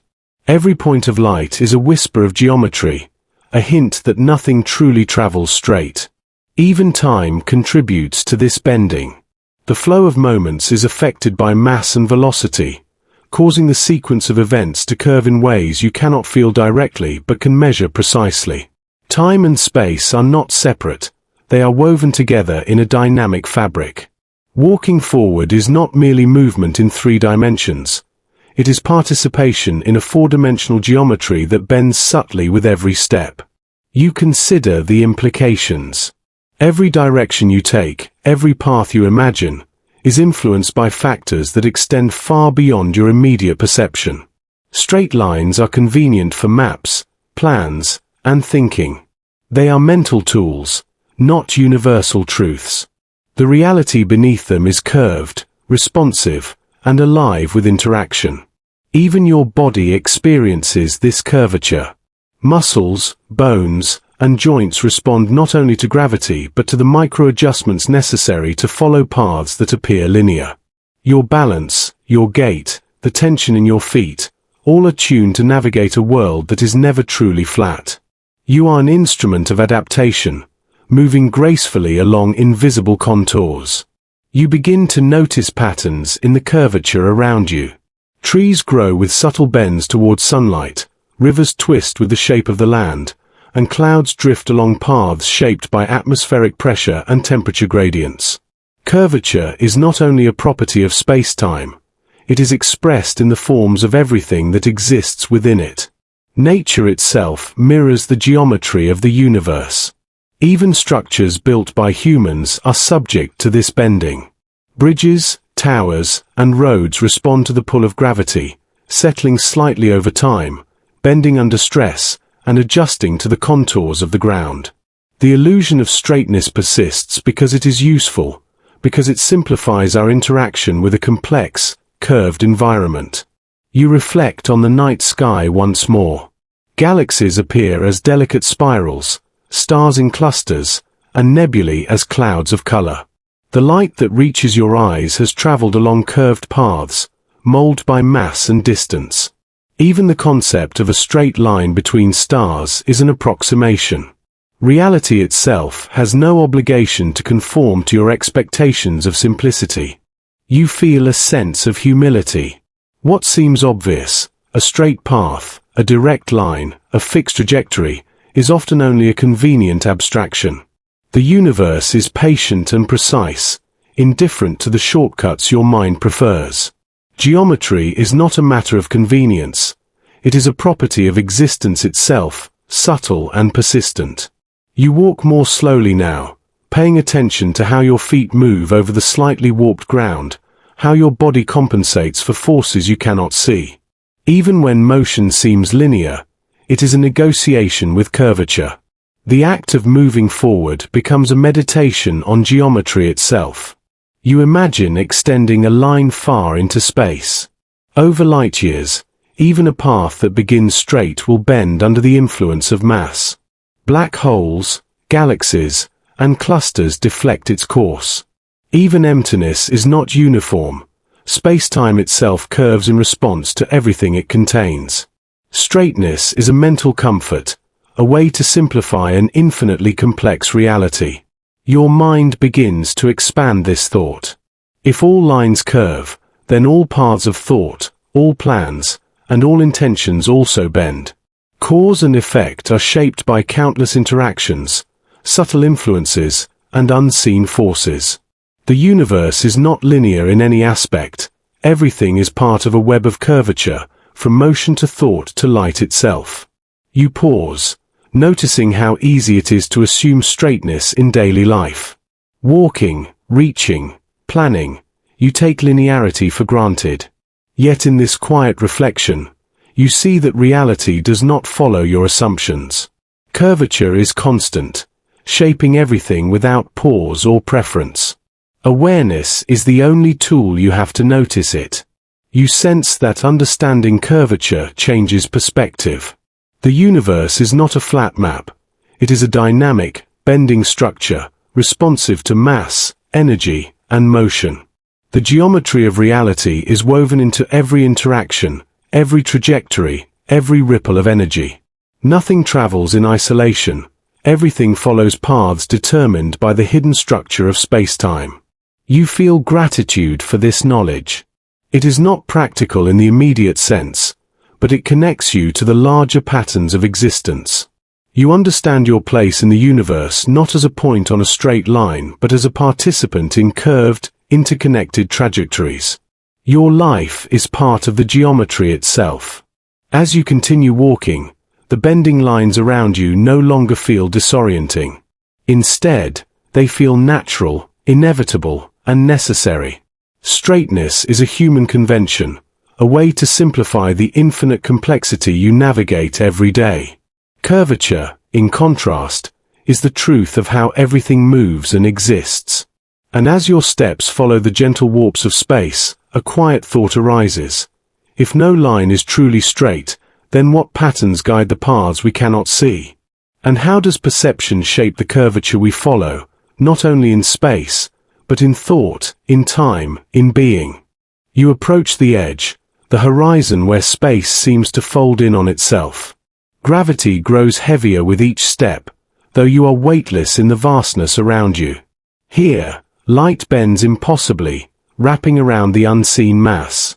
The black hole is not a thing you can touch, yet it exerts a presence so profound that every particle you are aware of trembles in response. Time behaves differently here. Seconds stretch, elastic and slow, almost fluid. You notice that your own perception bends, moments lingering longer than they should. An instant becomes an expanse, a pulse that might last minutes or years. Your mind begins to sense the flexibility of time, the way the universe allows it to stretch and compress in accordance with gravity. You realize that this horizon is both a boundary and a mirror. It reflects not just the limits of physics, but the limits of thought. Here, knowledge meets the unknown. What you can measure and what you can imagine converge at the edge. Beyond it, certainty dissolves, and the mind begins to grasp the vastness of not knowing. Looking closer, you see that the black hole does not swallow in the sense of destruction. It transforms.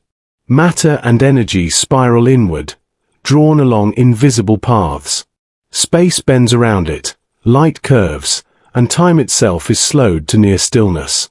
To be at the horizon is to witness the universe operating at the extremes of its own laws, where familiar rules give way to profound subtlety. You feel yourself drawn toward this edge, not by fear, but by curiosity. The black hole is a teacher, its silence deeper than any explanation. You sense that to understand bending reality, you must first approach the limits of understanding. The horizon is a threshold where observation meets mystery, and the act of perceiving becomes an adventure in itself. Here, space and time are inseparable. You notice that your position is defined by both dimensions at once.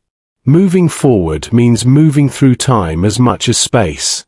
The curvature of spacetime is visible in the path of particles that orbit the black hole, tracing arcs that seem to contradict expectation.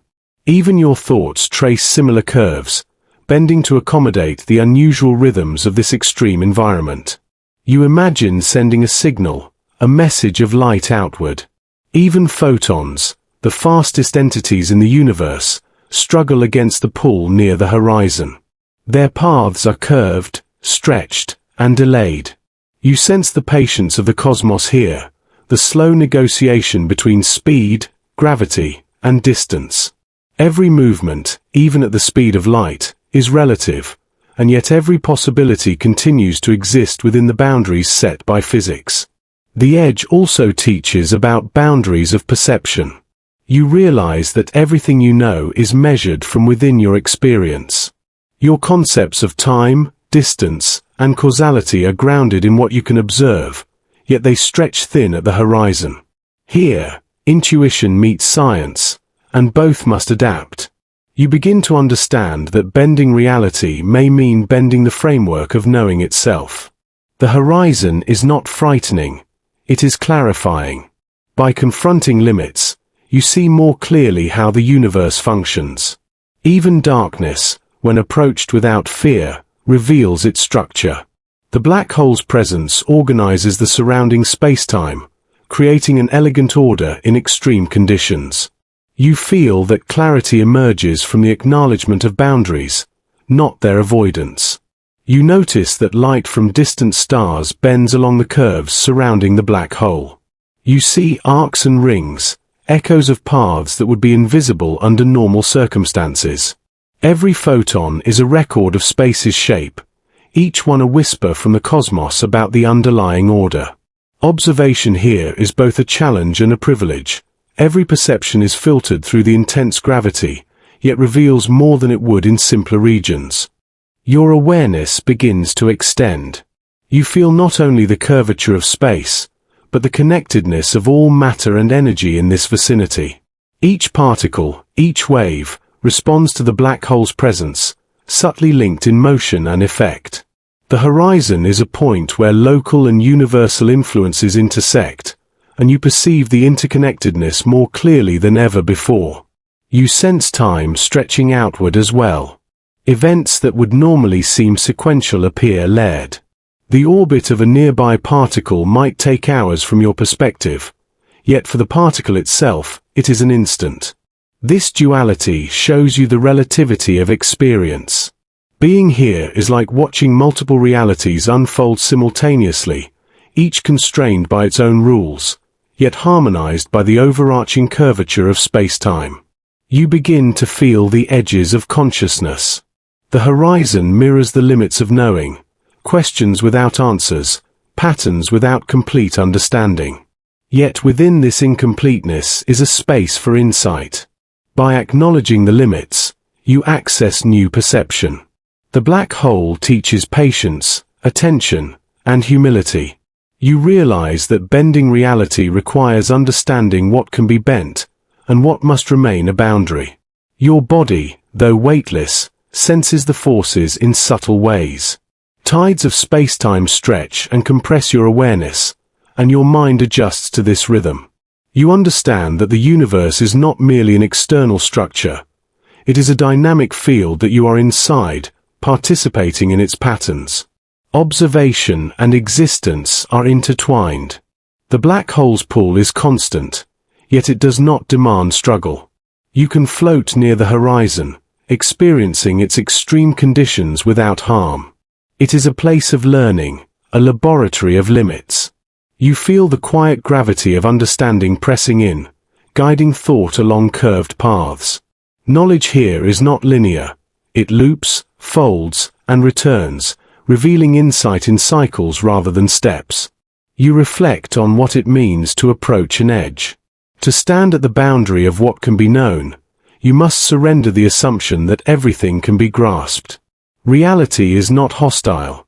It is simply larger than immediate perception. The black hole illustrates the scale at which your usual concepts must stretch. You realize that every limit, every boundary, is also an invitation to explore. And as you linger at the horizon, observing the interplay of light, matter, and time, a quiet understanding arises. Boundaries are not the end of experience, but the places where perception meets the infinite. To bend reality, you must first approach these edges, where knowing and not knowing exist together, and clarity emerges from the dark. You step beyond the horizon of certainty and feel yourself descending, not toward any surface, but into the flowing curves of space-time itself. There is no sensation of impact, no fear of a final landing. Instead, the movement is fluid, continuous, like a drop of water joining a stream. You are falling into space, yet you are not moving in the conventional sense. You are merging with the rhythm of the cosmos. The sensation is immediate and profound. Gravity here is not a simple pull. It is a shaping force, a guide. Your trajectory follows invisible contours, each bending subtly, yet perfectly harmonized. The paths you follow are determined by mass, energy, and the curvature of space. You feel the universe embracing your motion, each curve a gentle instruction, each slope a quiet invitation to surrender. Time behaves differently during this fall. You notice moments stretching and compressing, folding over one another in ways that make sequence feel flexible. An instant might expand into minutes, a minute might collapse into a heartbeat. You are both observer and participant, experiencing time as a river that flows around you rather than through you. You do not struggle against it. You glide within it. You observe light bending around massive objects in the distance. Photons trace arcs and spirals, following paths dictated by geometry. Your vision extends along these curves, revealing hidden connections between stars, gas clouds, and dark matter.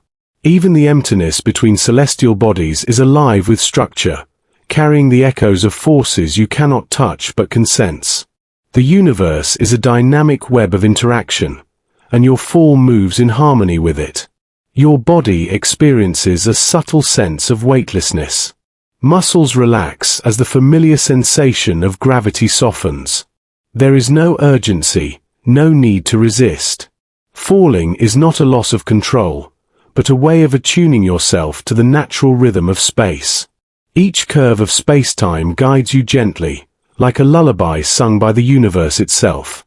You notice that the act of falling feels more like flying, an effortless surrender that carries a quiet joy.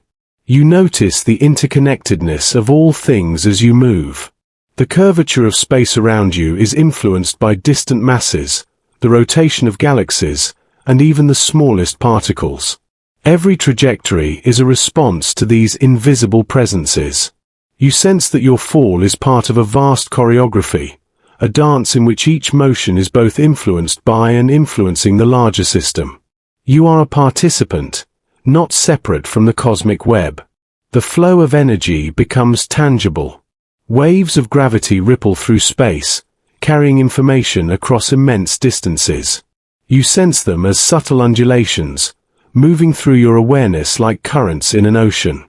Each wave interacts with your trajectory, guiding your descent, revealing the interconnectedness of all mass and energy. You feel these influences, not as constraints, but as supportive gestures, a cosmic conversation that encourages harmony rather than resistance.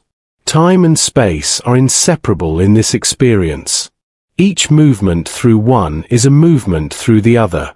You notice that the longer you fall, the more you sense the four-dimensional nature of reality. Paths are not straight, they curve, fold, and twist in accordance with the mass energy present. The universe is not a stage where you move. It is a fluid medium in which your movement and the movement of everything else are interdependent. You begin to feel the subtle pulse of the universe. Space-time itself seems to breathe, expanding and contracting imperceptibly, carrying galaxies, stars, and planets along its current. You match this rhythm unconsciously, your mind and body adjusting to the flow. Each moment of falling aligns with the gentle beat of cosmic expansion, and you sense that the universe is not only around you but within you. The edges of your perception widen. You become aware of forces acting at both vast and minute scales. Stellar winds, magnetic fields, and quantum fluctuations all contribute to the tapestry through which you fall. You are moving through layers of reality simultaneously, from the subatomic to the galactic. Each layer interacts with the others, creating a multidimensional experience of connection, presence, and motion. You imagine tracing a path backward along your fall. The curves of space reveal the history of mass and energy, the trails of light that have traveled for eons to meet you here. You see how past events shape current trajectories, how the unseen weight of distant matter influences the present. Your fall is not random. It is informed by the structure of the universe, responding to both visible and invisible forces. There is a quiet intimacy in this movement. Falling becomes a form of listening, a way to attune yourself to the subtle instructions of space-time. You feel the universe as an entity that is patient, coherent, and infinitely intricate. Your descent is both physical and conceptual, a journey through the curves of matter, energy, and time, where observation and experience converge. You notice that light, too, participates in this experience. Photons stream past, curving along gravitational wells, tracing invisible threads. Their motion is both independent and connected, a reflection of the laws that govern everything. You are not separate from this flow. Your awareness interacts with it, following the same rules, existing in the same geometrical space. You reflect on the sensation of surrender. Falling is not losing control but understanding the guidance inherent in the universe. Resistance is unnecessary because the cosmos is structured to carry motion naturally. Each curve and slope is a suggestion, each ripple a nudge. You move in accordance with the underlying geometry, guided not by force but by alignment. As you continue, your understanding of falling deepens. You see that all motion is relative, that your trajectory is shaped by mass, energy, and spacetime. The act of falling is mirrored in every orbit, every rotation, every oscillation. Your experience is both unique and universal, a small expression of the patterns that define existence. And as you drift along these curves, a quiet realization arises. Falling is not downward, nor is it ending. It is the act of moving with the universe itself, emerging with curves of space and pulses of time, and the more you surrender, the more you feel that flying and falling are the same. You pause in your fall, sensing a moment of stillness. It is not absolute, for even here you are moving with the curvature of spacetime, carried by the ongoing flow of galaxies and stars. Yet within your awareness, there is a calm. You notice the quiet between motions, a sense of equilibrium that feels like rest, even while the universe continues its endless dance around you. Stillness is a question rather than a condition. You realize that what feels like stasis is relative. The Earth beneath you spins, the planet orbits the Sun, the solar system drifts within the galaxy, and the galaxy itself moves through expanding space. You may feel motionless in your own frame of reference, yet relative to other points, everything is moving. Absolute stillness does not exist. It is always measured against something else. You extend your awareness outward. The galaxy swirls, stars orbiting the center in precise, predictable paths. Even in this cosmic motion, there is harmony. The stars maintain balance, neither colliding nor flying apart. Their motions are a form of stillness within movement, a kind of stability achieved through dynamic equilibrium. You sense a connection between their steady dance and your own inner calm. Time, too, participates in this relative motion. Moments pass differently depending on the gravitational influence of nearby masses and your velocity relative to them. You feel that your inner sense of duration is a personal measure, while the universe experiences time in countless variations. Stillness is not about the absence of change. It is the perception of constancy amid the flux of space and time. You notice your own body in this context. The sensation of being still is shaped by the feedback of your senses, your balance, and your awareness. You feel weight, yet it is merely the interaction with gravity. You feel motion, yet it is relative to nearby objects. Your perception defines stillness, and the universe continues to move around you. There is peace in recognizing that your calm is an internal experience, not an external absolute. The planets orbit the Sun with quiet precision. You imagine watching them from a distant point, seeing each path as an elegant curve in space. Their motion is constant, predictable, and yet dynamic. There is no contradiction in calling this motion still from one perspective, for stability exists within relative frames. Even vast rotations can coexist with an impression of immobility. Your mind begins to explore the concept of frames of reference. To be still is to choose a vantage point, a measure against which motion is compared. Relative to the Sun, the Earth moves. Relative to you, the chair beneath your hand feels stationary. The laws of physics do not favor any particular frame. Motion is meaningful only in relation to something else. Awareness itself becomes a frame, defining the perception of stillness. You feel the galaxy around you. Stars drift past, nebulae glow softly, and gravitational waves ripple imperceptibly through the fabric of space. Everything is in motion, yet there is a sense of coherence, an underlying pattern. You sense that stillness exists not as a cessation, but as a relational property, a calm acknowledged within the context of movement. Even light, traveling at constant speed, experiences relative frames. A photon moves effortlessly through curved spacetime, unaffected by your personal pace, yet interacting with gravity and matter along its journey. What is still to you may be a rushing passage to the photon. This reinforces the idea that stillness is a personal measure, a perception, not an absolute truth. You contemplate the relativity of observation. To the black hole near which you recently hovered, time stretches and compresses in ways you cannot intuitively grasp. Your notion of stillness would appear distorted from that vantage point. Every location, every observer, experiences reality slightly differently. You begin to understand that being still is not about stopping movement. It is about finding alignment within a moving universe. The Earth beneath you continues to spin and orbit. Its motion is imperceptible to most of your senses, yet measurable and undeniable. You feel the subtle pull of gravity, the tiny centrifugal forces, the ongoing rhythms of tides and rotation. The planet itself is a meditation on the coexistence of motion and stillness, a living example of dynamic equilibrium. You allow your awareness to expand further. The galaxy itself rotates, stars moving in coordinated arcs. Beyond, clusters of galaxies drift apart in response to cosmic expansion. Yet in all of this motion, there is harmony.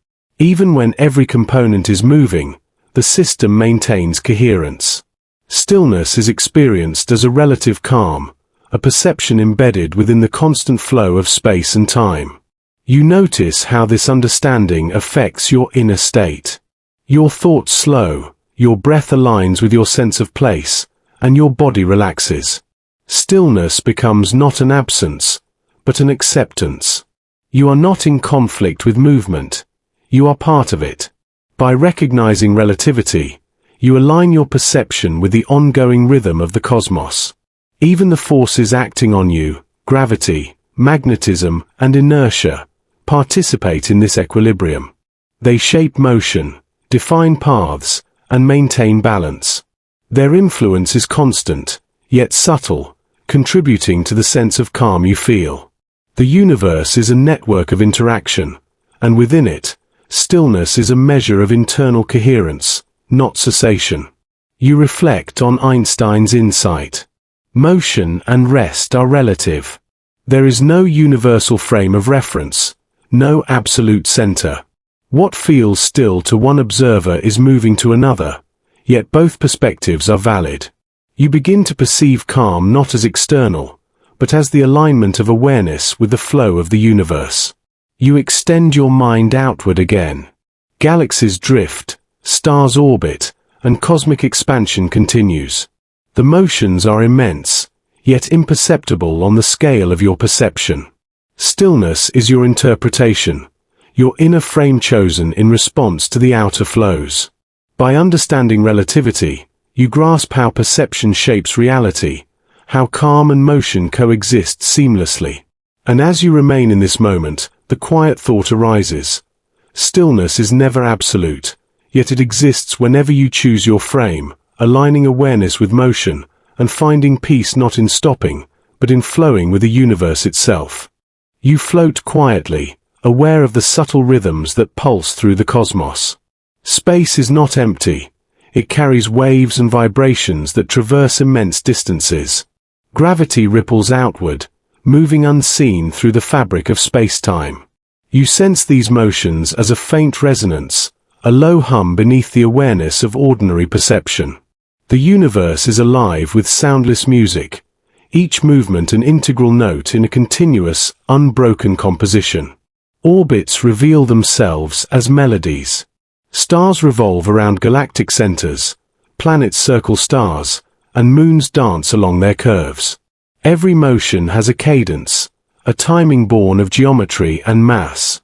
These rhythms are precise, predictable, yet infinitely complex.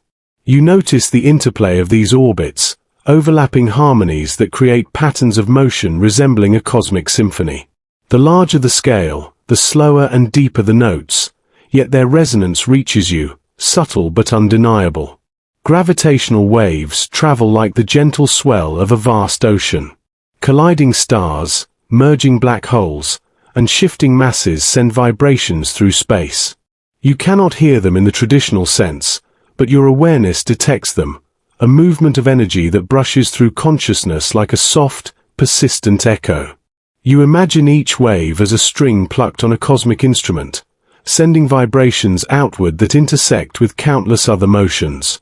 Your own heartbeat begins to align with this rhythm.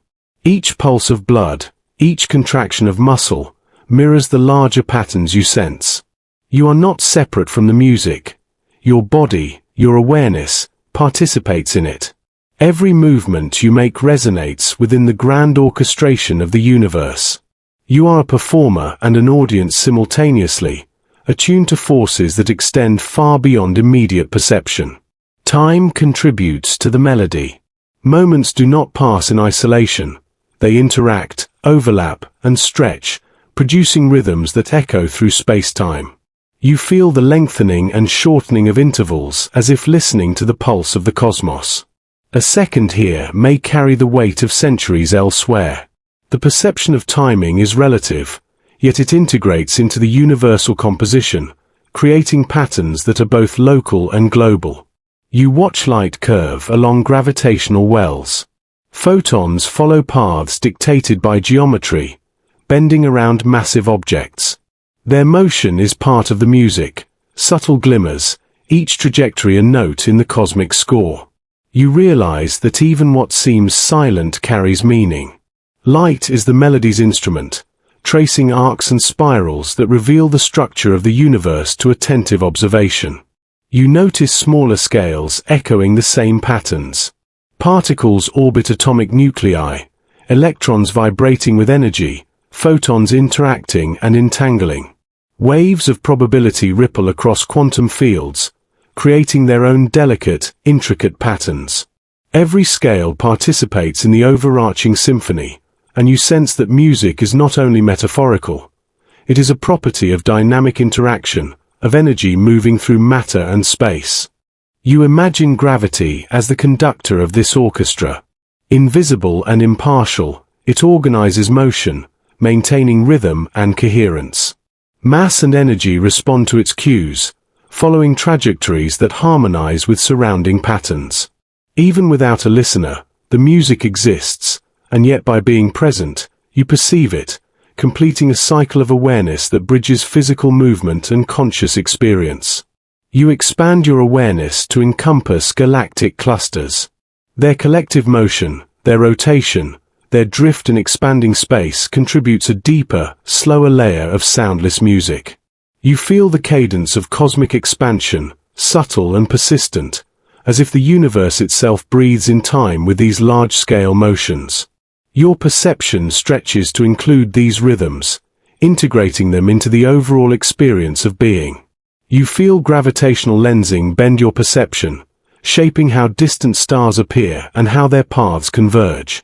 Light curves and images shift according to the geometry of space-time. You sense that this curvature itself is part of the music, a modulation of tone and tempo, creating harmonics that resonate across unimaginable distances. Each observer experiences a slightly different version, a unique interpretation of the underlying score.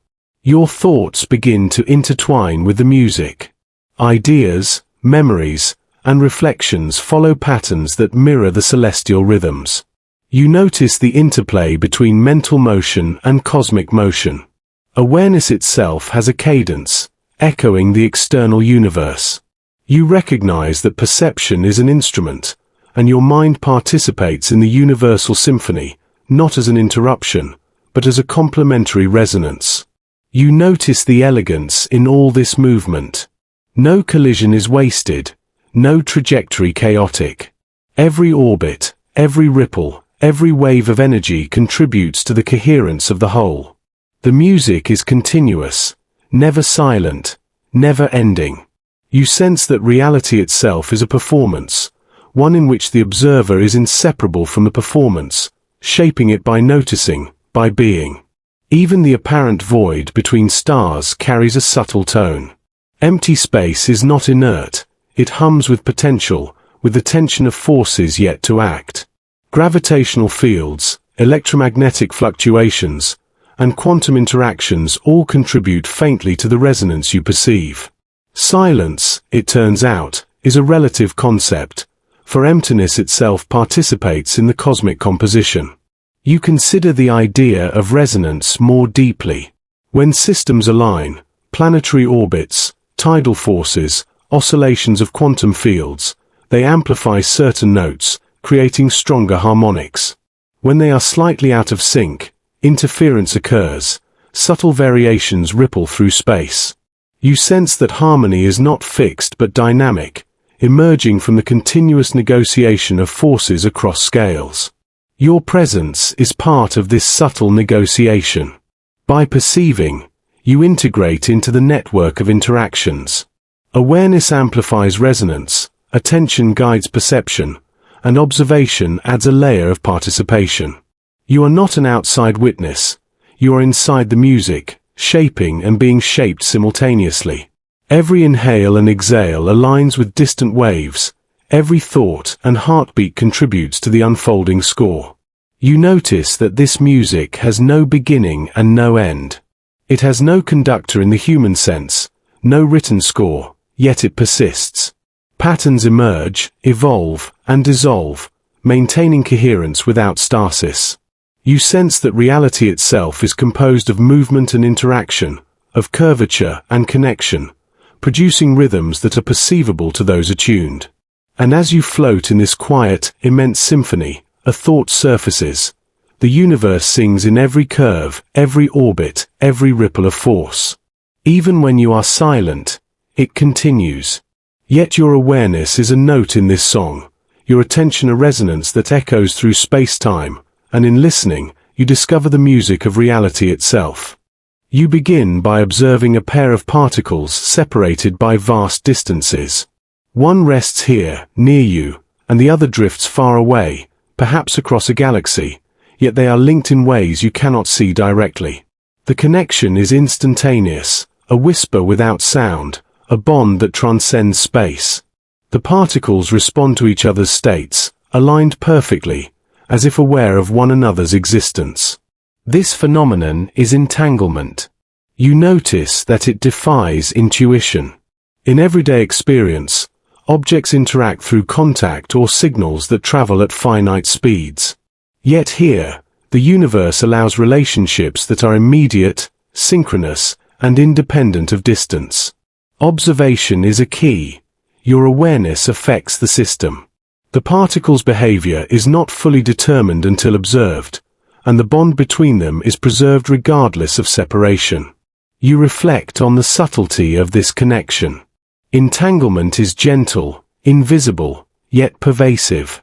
Forces you cannot touch or measure directly govern it, guiding particles to mirror one another across the void. It is a reminder that not all influence is apparent. The universe contains layers of interaction beyond ordinary perception, and these layers shape reality quietly, persistently, like threads woven into a vast, hidden tapestry. You imagine reaching out to one of the particles. Though it responds to your observation, the effect is mirrored instantly in its counterpart, far away. There is no signal traveling, no force bridging the gap in the classical sense. Instead, the bond exists as a unified state, outside the constraints of distance. This challenges the way you usually perceive separateness, inviting a broader understanding of connection. You notice that this principle extends metaphorically to your own awareness. Relationships, thoughts, and memories are entangled in subtle ways. One action echoes in distant moments. One choice resonates across time. Connection is not limited by proximity. Influence can propagate through subtle, unseen channels. Reality bends, not because of physical motion alone, but because of these bonds that intertwine events, objects, and minds. Time seems to stretch as you dwell on this. The two particles exist in a shared framework that ignores conventional sequencing. Observation collapses possibilities into a single outcome, and yet the potential for multiple outcomes persists elsewhere. You realize that entanglement is a living demonstration of quantum principles. Uncertainty, superposition, and the interdependence of states. The universe does not operate solely in isolation. Coherence exists across space. You sense the intimacy of this phenomenon. Unlike the distant curvature of galaxies or the slow expansion of spacetime, entanglement is delicate, precise, and immediate. It is a quiet force that demands attention to subtle cues, a constant reminder that the universe is structured with interdependent relationships. You feel that understanding reality requires noticing these gentle bonds as much as observing vast structures. You extend your awareness to multiple entangled systems. Particles, fields, and states can form complex networks, each unit responding to others in patterns that defy simple explanation. The more you observe, the more intricate the web appears. The universe is not composed solely of isolated entities. It is a network of relationships, constantly adjusting, guiding, and maintaining coherence. Even your own body demonstrates entangled effects. At the molecular and atomic levels, quantum coherence shapes energy transfer, chemical reactions, and the oscillations of electrons. You are not separate from these processes. Your awareness is embedded within them. In recognizing this, you feel a profound resonance. Life, thought, and matter are all bound together by patterns that persist across space and time. You contemplate the philosophical implications. Entanglement suggests that separateness is a limited perspective. Objects and beings, though seemingly independent, exist within a continuum of influence. Awareness, observation, and action participate in this continuum. Each thought and gesture interacts with layers of reality, forming a network of subtle connections that extend far beyond the immediate moment. You watch the distant particle again, imagining it moving through space, carrying information about its partner. Though invisible to the naked eye, its state is determined in part by your awareness of the nearby particle. The universe seems to whisper, all things are connected. You sense a quiet intimacy, as if existence itself is held together by invisible hands, weaving relationships into the fabric of reality. You reflect on the meaning of this bond for your perception. Entanglement requires patience and careful observation. Its effects are subtle but profound. Reality is not merely the sum of parts. It is the result of interaction, correlation, and shared states. You notice that your understanding deepens when you accept the presence of invisible connections, acknowledging that influence often transcends apparent boundaries. The elegance of entanglement is in its simplicity and immediacy. Two particles can be influenced together, yet the universe does not impose additional complexity to enforce the bond. Nature achieves coherence effortlessly, maintaining the connection with precision and consistency. You recognize that many processes in the universe operate with this same quiet efficiency, a system of interdependence that does not require forceful intervention. You sense the broader implications. Networks of entangled particles could underlie processes at higher levels, from energy transfer in stars to biological mechanisms in living organisms. The principle of connectivity is repeated, scaled, and reinforced throughout the universe. Understanding these networks allows a deeper appreciation of both the physical world and the subtle relationships within it. You notice your mind beginning to resonate with a pattern of entanglement. Awareness, like observation, can influence outcomes. Reflection, attention, and perception become participants in the network of existence. You are entangled with the universe, not in a mystical sense, but in a measurable, observable manner. Your presence contributes to the coherence and unfolding of reality. You feel a sense of awe at the quiet beauty of these connections. No noise, no overt motion, yet a profound impact pervades the system. You are reminded that reality is sustained not only by visible forces but by subtle bonds that defy ordinary perception. To notice these threads is to understand the universe at a deeper, more relational level. And as you linger with this awareness, a gentle understanding arises. Reality bends not only through motion or force, but through connection and relationship. Even across distances that seem infinite, entities remain intertwined, and in observing, you participate in the quiet, gentle music of existence. You step back and observe the universe at its largest scale. Galaxies are not moving through space in the way planets orbit stars. Instead, space itself stretches, carrying galaxies with it as it grows. This expansion is subtle and continuous, a slow rhythm that has persisted for billions of years. There is no edge, no center. Every point participates equally in the stretching. You feel the immensity of it, the gentle, persistent unfolding of cosmic fabric. The sensation is akin to breathing. The spaces between galaxies grow, not as gaps being forced apart, but as space itself expanding. You imagine inhaling alongside the universe, filling yourself with its slow pulse, and exhaling in harmony with its rhythm. You sense a calm in this process. The expansion is natural, inevitable, yet not violent. It is a quiet unfolding, a steady creation of room for all that exists. You watch clusters of galaxies drifting apart, the distances between them increasing imperceptibly. Light travels across these expanding spaces, carrying information from one corner of the universe to another. You realize that observing light from distant galaxies is observing history itself. Each photon has traveled for millions or billions of years, stretching across the continuously enlarging universe. Space expands, and with it, the stories carried by light stretch as well. Time and distance are inseparable in this breathing cosmos. The farther you look, the further back in time you see. Galaxies that appear close in your perception may be billions of light-years apart in reality. Space grows while time flows, yet the process is seamless. You feel the universe as a living rhythm, a constant inhalation and exhalation that sustains existence without urgency. You notice that this expansion does not create emptiness in a conventional sense. Space is not a void but a medium capable of holding energy, matter, and light. Dark energy, the mysterious force driving this acceleration, seems almost like the universe itself asserting its will to grow. You sense a balance. Expansion does not destroy, but creates opportunities for structure, for galaxies, stars, and planets to form within the ever-increasing canvas of space. Your own breath synchronizes with this cosmic rhythm. Inhale, exhale. Space expands, contracts in perception, carrying you along. You feel an intimate connection with the universe, as if your lungs were an extension of the cosmic process. This analogy is not metaphorical alone.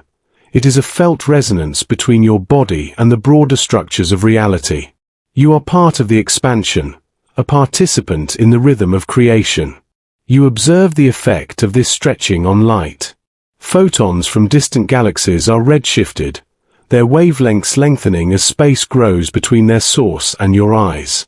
This is the universe speaking in a subtle code, revealing its ongoing expansion through the behavior of light. You sense that even at this scale, everything is interconnected. Distance, time, and motion are woven into a continuous, living pattern. You imagine the spaces between atoms in this context. Just as galaxies drift apart, so too can empty space stretch in subtle ways at smaller scales, creating room for energy and forces to interact. The universe's breathing is evident across scales. Expansion is a universal property, not confined to the macroscopic, but mirrored in the subtle flexibility of all existence. You feel gravity working in tandem with this expansion. While space stretches, massive objects continue to attract, forming stars, galaxies, and clusters. The push of expansion and the pull of gravity coexist, creating patterns, structures, and balance. The universe is a dynamic interplay of forces, expanding and contracting in perception, growing and forming simultaneously.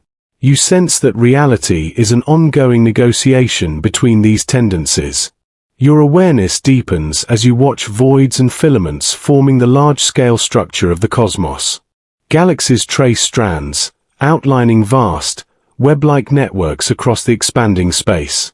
Between these filaments are immense empty regions, seemingly void, yet alive with the potential for future formation. Expansion does not erase. It allows space for complexity, for organization, for life to emerge on small scales amid vast distances. You feel the passage of time differently here. Each moment is a wave in the expansion, a subtle motion carrying everything forward. You perceive that reality is not static. It is continuously evolving, continuously making room for itself. The universe's breath is a rhythm that persists without pause, a gentle cadence that carries galaxies, stars, planets, and even consciousness along its invisible current. Even your perception stretches with the universe. As you contemplate the vast distances, your sense of scale adjusts. What once felt infinite now appears structured, dynamic, and ordered. You recognize that understanding expansion requires patience and attunement. Space itself has its own pace, and you can align your awareness with it, not to dominate, but to coexist. You reflect on the subtle elegance of this cosmic breath. Expansion does not overwhelm, it allows emergence. It does not erase the past, it carries it forward. Each galaxy, each star, each photon participates in the breathing, following rules that are consistent, invisible, yet perceptible to attentive observation. The universe grows, and you are part of its rhythm, experiencing both the immensity and the intimacy of expansion. You imagine inhaling once more alongside the universe, exhaling in quiet awareness. The stretching between galaxies, the increasing distances, the slow, inevitable growth of space, all this is not separate from your perception. You are immersed in it, aligned with its rhythm, aware that your attention itself participates in the ongoing process. Breathing becomes a bridge between personal awareness and cosmic flow. You notice that the expansion is not uniform in every direction. Variations exist, small perturbations that influence structure formation. Yet even these irregularities contribute to the music of motion, adding depth, complexity, and texture to the universal pattern. You sense that imperfection is not chaos. It is a necessary aspect of balance, allowing diversity, growth, and resonance across scales. And as you inhale, exhale, and sense the universe expanding around you, a gentle awareness arises. Space breathes continuously, not outward from a point, but everywhere. You are part of this rhythm, your awareness matching its slow, infinite expansion. Reality bends and grows because it is alive in every direction, creating room for everything, and for you to notice it, and in noticing, to become quietly present within the unfolding cosmos. You watch the faint glow of distant stars. Their light arrives at your eyes after traveling unimaginable distances, taking millions or even billions of years to reach you. What you see is not the star as it is now, but as it was long ago. Each photon is a tiny messenger, carrying history across the vast emptiness of space. You feel a quiet sense of connection to time itself, a bridge between past and present formed by pure illumination. The light bends as it travels. Massive stars, dense clouds, and unseen gravitational wells curve the paths of photons. Their journey is shaped by the universe, not in a straight line, but along contours defined by mass and energy. You realize that light remembers its journey, bearing subtle marks of the forces it has encountered. Every bend, every shift, is a memory etched into its trajectory. You consider the speed of light. It travels incredibly fast, yet over cosmic distances, even this speed allows the passage of time to be felt. Observing a star is like reading a letter written long ago, carried across space by photons that preserve a message unchanged by the years. You sense that every point of illumination is a story, a record of conditions that existed at the moment of emission, waiting patiently to be perceived.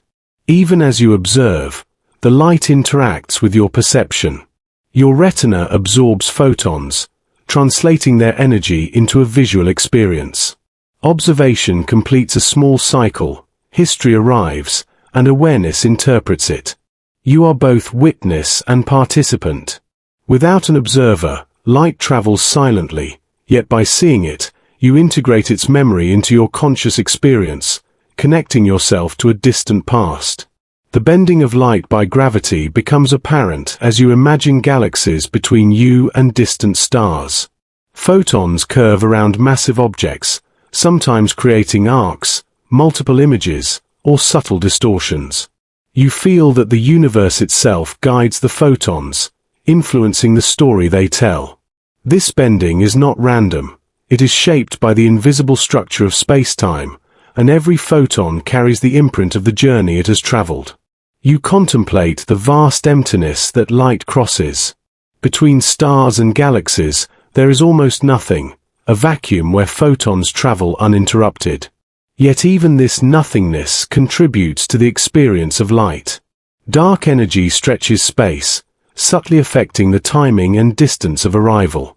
Gravity tugs gently, bending paths and shaping perceptions. Light, in a sense, remembers not only where it originated but every influence along its journey. You notice that some stars you see no longer exist. Supernovae, collapsed stars, or distant phenomena leave traces that outlive their sources. Light preserves these moments, carrying their memory forward across time. What you perceive as a stable glow is often a ghost of events long past. In this way, light teaches patience and attentiveness, reminding you that the universe is a continuous narrative, connecting past, present, and future. You reflect on how this applies to observation itself. To see is to engage with history. Every glance at the night sky is an act of witnessing, absorbing stories written before you existed. Photons are the letters, your eyes are the reading mechanism, and your awareness completes the communication. The memory of light is inseparable from the act of perceiving it. Even closer to home, light carries subtle signatures. Photons scattered by the atmosphere, reflected from surfaces, or passing through clouds bear traces of interactions. You notice that what seems simple, a beam of starlight or a sunset, is composed of countless histories overlapping. Every point of illumination is a palimpsest, layered with memory and experience, ready to be interpreted by attentive perception. You begin to sense a rhythm in this memory. Light from nearby stars arrives quickly. Light from distant galaxies takes eons. There is a cadence, a layering of temporal experience that creates a subtle flow. Observing the night sky is like listening to a choir where each voice enters at a different time, yet the harmony is maintained. Time itself becomes perceptible through the arrival of light, and memory is encoded in every photon. You think about the implications for understanding the universe. To study distant objects is to study history. Telescopes are not just instruments of observation, they are windows into the past. Each image captured is a record, each spectrum a message sent across time. By observing carefully, you engage with light's memory, reconstructing events, and appreciating the long arc of cosmic history. You notice how this awareness changes your sense of presence. Even while standing on your planet, you are connected to events across the universe. Light has traveled vast distances to meet your eyes, carrying information from faraway places and times. Your experience is therefore both local and global, immediate and ancient. You are part of the continuum that links observer and emitter, present and past. The faint glow of starlight evokes reflection on permanence and impermanence. Stars are born, they shine, they die, yet their light lingers. Photons continue their journey long after their source has changed. Memory persists in motion. You sense that all processes, even in the largest scales of the universe, carry traces of what has occurred. The present moment is imbued with the history that arrived with light. You imagine following a single photon from emission to observation. It leaves a star, passes through interstellar space, encounters gravitational fields, weaves past galaxies, and finally reaches your retina. Along the way, it accumulates subtle changes, each interaction a note in a long, quiet story. When you perceive it, you are reading that story, integrating it into your consciousness. Light does not merely illuminate, it remembers. And as you watch the stars, absorbing the history encoded in each beam, a quiet realization arises. The light you see is the past, arriving in the present.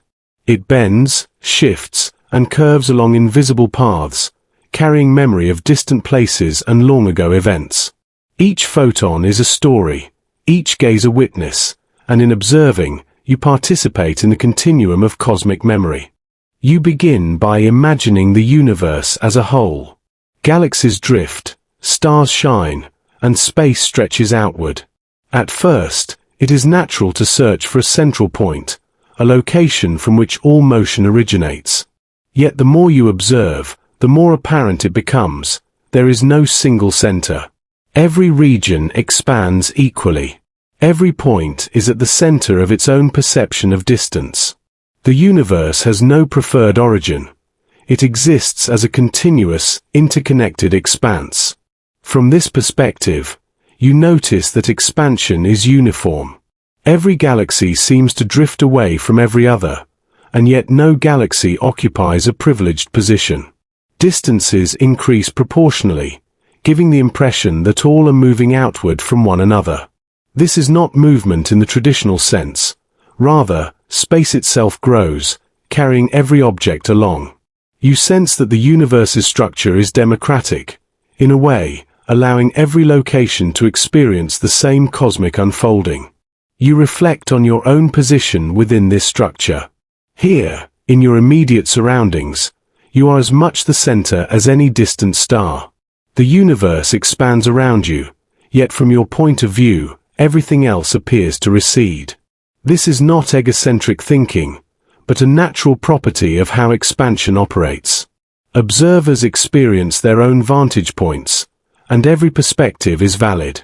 Reality is intimate and personal, yet it is part of the infinite whole. You imagine standing still as space stretches in all directions. There is no preferred axis, no singular direction of growth. Expansion occurs uniformly, like the gentle swelling of a balloon's surface, except that the surface is three-dimensional and unbounded. You feel the subtle reassurance that the universe does not require an external reference point. Its coherence emerges from relationships between all points rather than from a fixed center. You notice how this changes your understanding of distance. Every measurement is relative.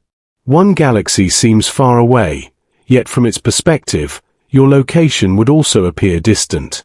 The distances and directions you perceive are shaped by your own position in spacetime, reinforcing the idea that the universe has no absolute center. Expansion is relative, perception is central, and each observer occupies a privileged place simply by being aware. You sense a gentle intimacy in this realization. You are embedded in the cosmos, yet not above or separate from it. Your presence is as meaningful as any celestial body, for every point contributes equally to the network of expansion. The universe grows, not from a fixed origin, but from every location simultaneously. You recognize that participation and awareness are central to experiencing this growth. You consider the role of perception in shaping reality. The cosmos exists independently of your observation, yet your awareness interprets distances, trajectories, and relationships. By perceiving, you create a point of reference, a subjective center from which to measure and understand the infinite. Reality is experienced, not only objectively, but through this intimate lens. Expansion and observation are intertwined, and each awareness anchors a center of experience. You observe the motion of clusters of galaxies. They drift apart, yet their relationships maintain coherence. Space stretches between them, yet forces like gravity keep local structures bound. This combination of local stability and universal expansion mirrors your own sense of balance, a small, personal center within a vast, expanding network. You begin to feel that the universe is both immense and intimate, simultaneously infinite and present in every moment. You notice that light, too, behaves relative to each center. Photons travel along paths shaped by spacetime curvature, yet each observer experiences their own perception of distance, direction, and time. The light you see from distant stars confirms that every vantage point carries its own center. From this perspective, the universe is not an abstract structure, but a network of relational centers, each one as real and valid as the next. You contemplate the philosophical implications. If every point can be considered the center, then the infinite becomes approachable. There is no single origin to locate, no fixed reference for the vastness. The universe grows from within, not from a distance. Every perspective adds meaning to the expanse, and every observation is a point of connection. You realize that this principle can be applied to thought, perception, and understanding, creating an internal map of the cosmos. You extend this idea to your own awareness. By being conscious, you occupy a center in your experience of reality. Your perception anchors the flow of space, time, and events around you. You participate in the unfolding of the universe simply by noticing it, simply by existing. You are both observer and participant, a center from which infinite expansion is experienced intimately. You feel the interplay between the vast and the personal. Galaxies drift and collide, stars are born and die, and yet your awareness captures a fragment of this immensity. In this observation, you perceive patterns, relationships, and meaning. You sense that the universe does not need a central point to be coherent. Coherence emerges naturally from the relationships between all points. Every perspective is valid, every center exists simultaneously, and every awareness contributes to the unfolding of reality. You reflect on the nature of boundaries. There are none. Expansion is unbounded, infinite, yet experienced intimately from any location. You are the center of your experience, yet part of an infinite network of centers, each perceiving and participating in the same unfolding cosmos. The infinite is not remote, it is immediate, present, and accessible to attentive awareness. You notice that this understanding brings a sense of calm. You are at once significant and part of a larger whole. There is no need to search for an external center, because your perception provides a reference that is both valid and meaningful. You recognize that every point of awareness is a node in the network of the universe, a center from which expansion is experienced and interpreted.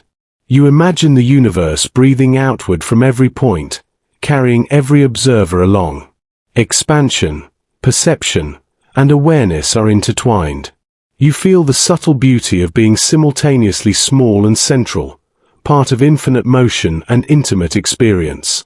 Reality is not distant, it grows from within you, turning infinity into something approachable, something present. And as you rest within this awareness, a gentle thought arises. The universe has no single center, yet every point is central. You are as much at the heart of expansion as any galaxy. Reality bends and grows in relation to perception, and in noticing, you become the center through which the infinite unfolds. You begin by placing your hand on a smooth surface, feeling firmness beneath your fingers. It seems simple: wood, metal, stone, solid, unyielding, real. Yet when you look closer, you realize the solidity is an illusion. Atoms are mostly empty space. Their nuclei are tiny points at the center, surrounded by electrons that occupy regions of probability. Nothing actually touches anything else in the way your senses suggest. Your fingertips are themselves composed of trillions of atoms, their electrons repelling the electrons in the surface beneath you.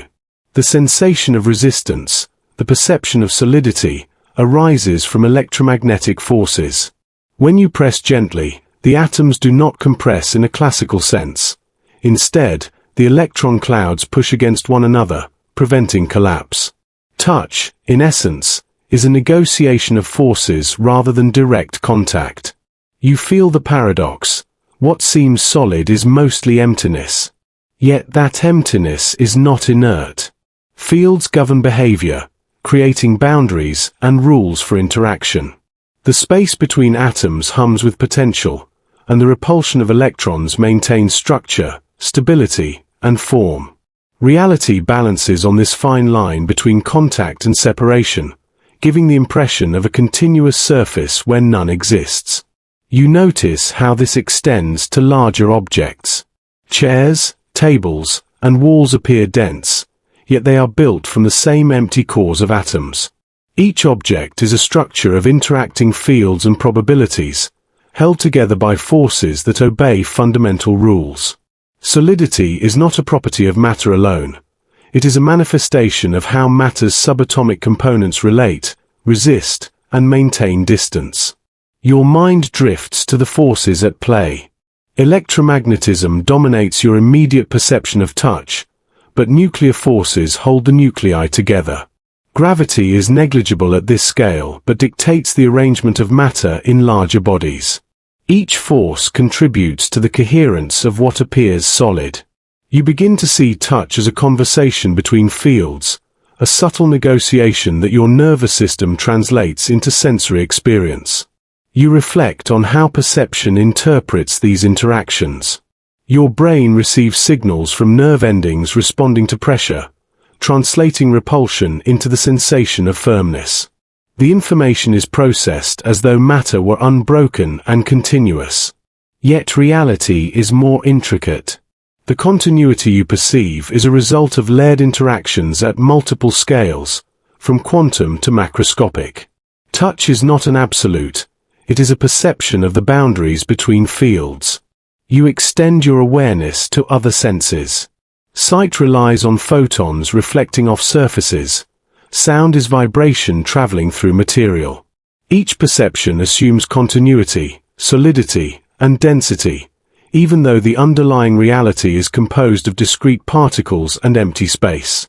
The paradox repeats. The world appears continuous and solid, yet its foundation is probabilistic, dynamic, and mostly empty. You consider the philosophical implications.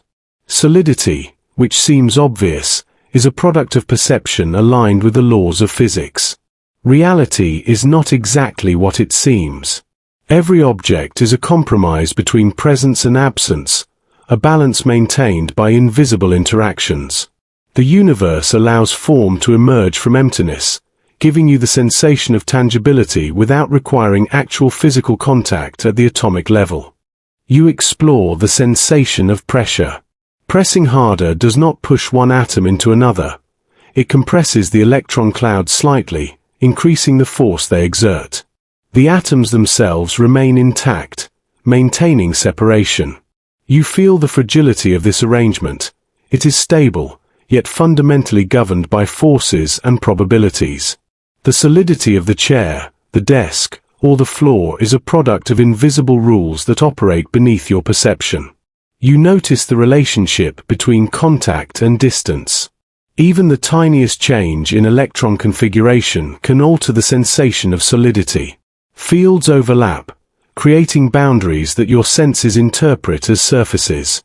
Reality bends in this narrow zone, hovering between presence and absence. The world is held together by these subtle resistances, the quiet refusal of particles to merge completely. You reflect on the implications for your body. Every organ, bone, and cell is composed of atoms interacting in similar ways. Your own solidity is governed by electron repulsion, nuclear cohesion, and electromagnetic forces. You are as much empty space as matter, yet this emptiness is structured, bounded, and responsive. You experience your form as solid, but at the fundamental level, it is a dynamic dance of forces maintaining the illusion of touchable substance. You think about everyday interactions. Picking up a cup, closing a door, holding a pen, all of these acts rely on the paradox of solidity. The resistance you encounter is the electromagnetic negotiation between atoms. You do not directly grasp the object. You experience the field-mediated boundaries. Understanding this adds a quiet appreciation for the invisible choreography of forces that sustain daily life. You notice that this paradox extends beyond matter. The concept of boundaries, interaction, and balance between contact and distance applies to energy, light, and information. Everything exists within relationships, not in isolation. Reality is defined by the interplay of forces and probabilities, a continuous negotiation that maintains coherence while allowing movement and change. You sense the elegance of this arrangement. The universe provides stability without eliminating freedom. Atoms resist merging, yet they interact. Emptiness sustains form, yet allows motion. Reality achieves a balance that is both precise and subtle, producing the familiar while remaining fundamentally counterintuitive. You feel the quiet wisdom inherent in this structure, a lesson that solidity is a product of relational dynamics rather than intrinsic property. You bring your attention back to the sensation of touch. Your hand resting on a surface is a complex interplay of quantum forces, probabilities, and fields. The resistance, warmth, and texture are emergent properties of countless interactions at atomic and subatomic scales. You feel the paradox not as confusion, but as understanding. Solidity is both real and unreal, present and absent, bound and free. And as you linger in this awareness, a subtle insight emerges.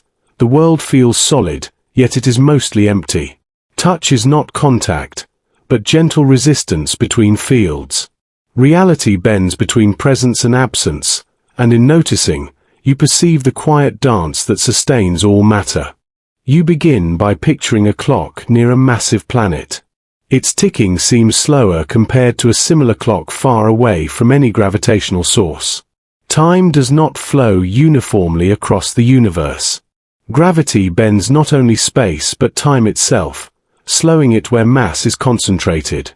You sense that every moment exists in a landscape, shaped by the curvature of spacetime, rather than flowing in a simple, linear way. You imagine moving closer to the surface of a dense object. Each second stretches subtly. Each tick lingers longer than it would far from the mass. Time becomes pliable, elastic, responsive to the presence of matter. You notice that this stretching is imperceptible in daily life, yet on cosmic scales, it transforms the flow of events, shaping the sequence of interactions across vast distances. You visualize yourself traveling through a valley in this temporal landscape.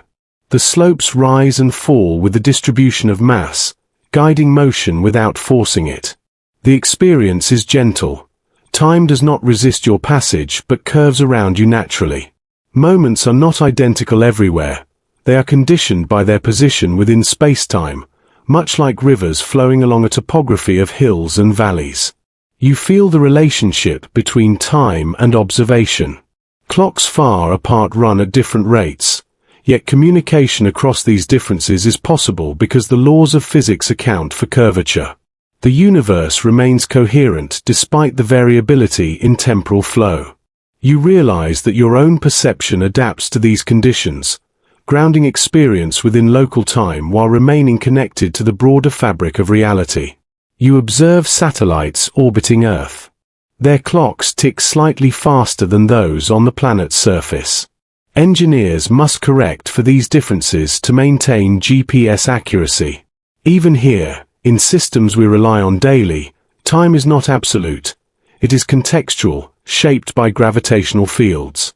You sense the subtle elegance of this adjustment, the quiet necessity of accommodating the curved landscape of time in practical applications.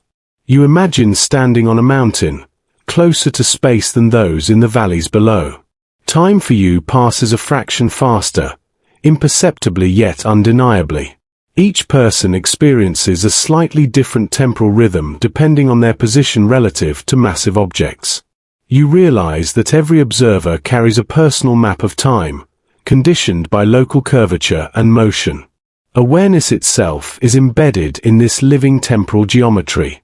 You reflect on the speed of light as the bridge between points in curved time. Light's travel is affected by space-time curvature, bending paths, and shifting frequencies. Observing distant stars, you witness events that occurred long ago, yet they arrive in a coherent sequence shaped by gravitational warping. You sense that the universe encodes history in the interaction of mass, motion, and light, allowing events to be reconstructed despite the pliability of time. You extend this understanding to motion. Moving near a massive object changes the experience of time. Traveling fast relative to another observer also alters perceived duration. Time is relational, not absolute. Every movement, every gravitational influence, maps onto the flow of moments. You imagine life as a gentle navigation through this dynamic landscape, each step responding to the curves and slopes of space-time. You picture orbits around a star.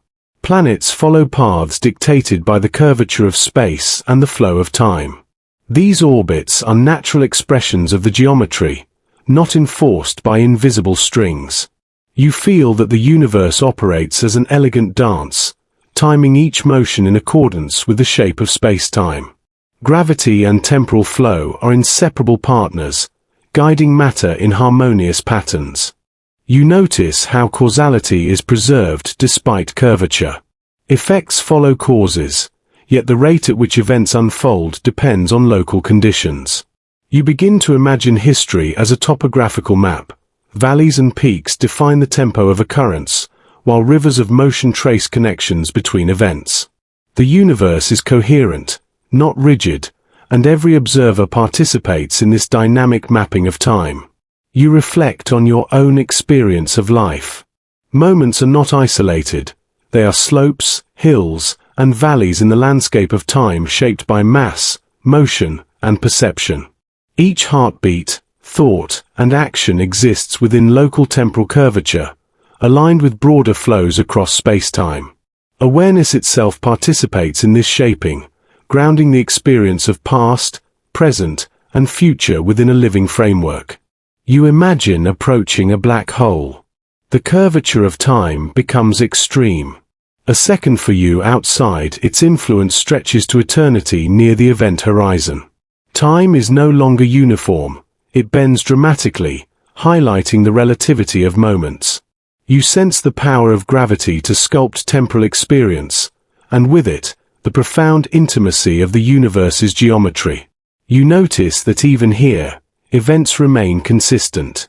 While time is stretched, the sequence of causes and effects maintains coherence.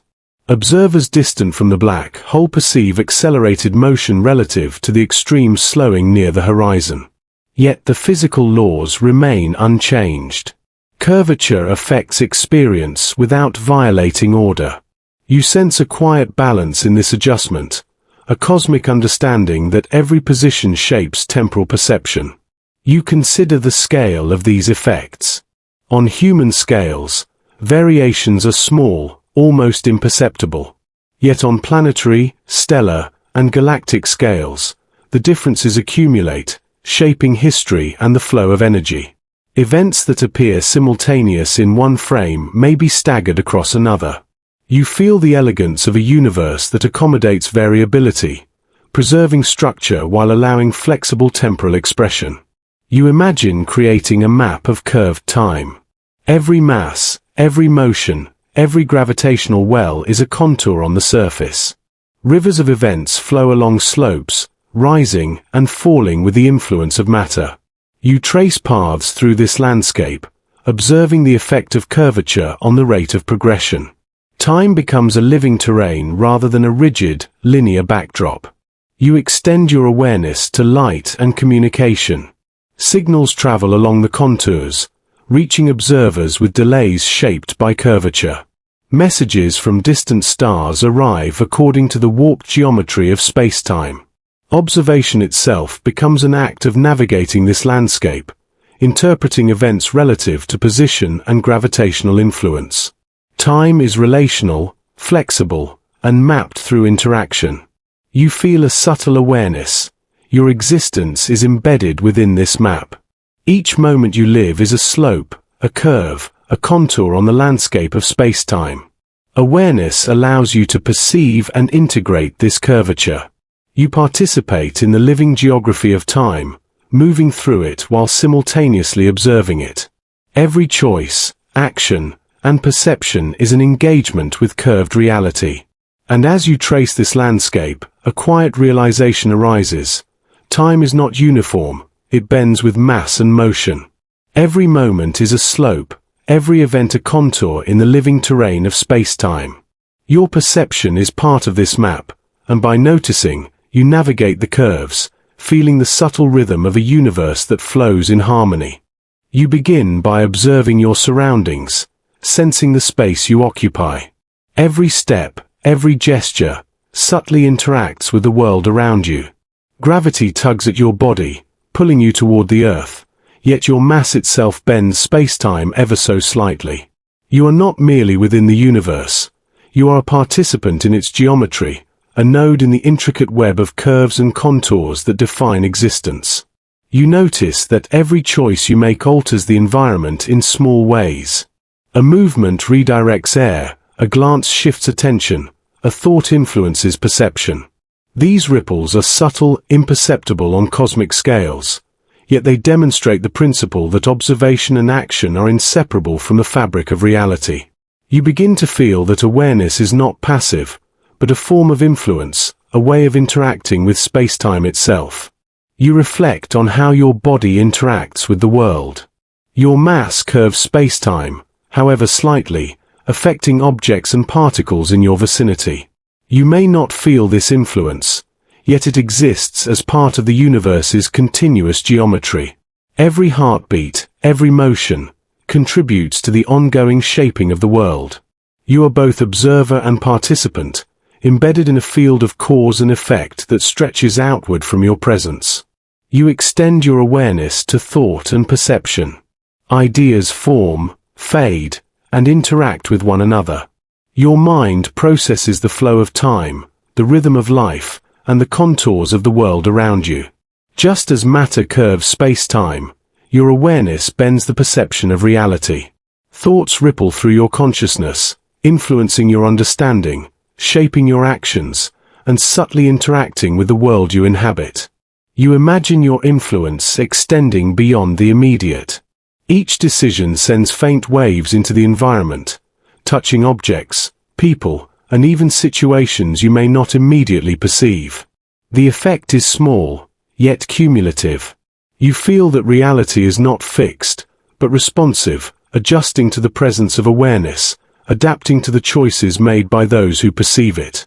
In this, bending reality begins with understanding your own participation. You consider relationships with others. Their presence, like yours, curves the local environment and perception.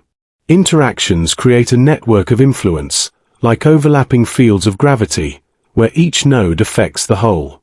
A gesture, a word, a thought, these are ripples, subtly altering the trajectories of events and experiences. You see that reality is not solitary.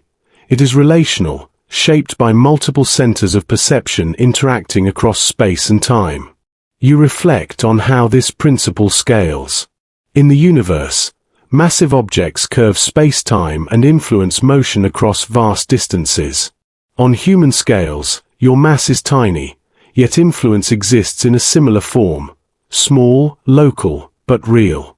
Every observation, every action, contributes to the pattern of reality. You begin to sense that your consciousness is a thread in the network, a point from which influence spreads, quietly shaping the geometry of your immediate universe. You notice how your awareness folds into time. Your perception carries memory, anticipation, and attention, allowing past, present, and future to interact. Just as space-time is flexible, so too is experience. Each choice, thought, or observation ripples along the timeline of your life and the lives of others.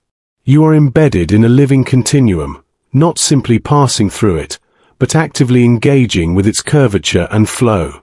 You imagine a small action, like lifting a hand.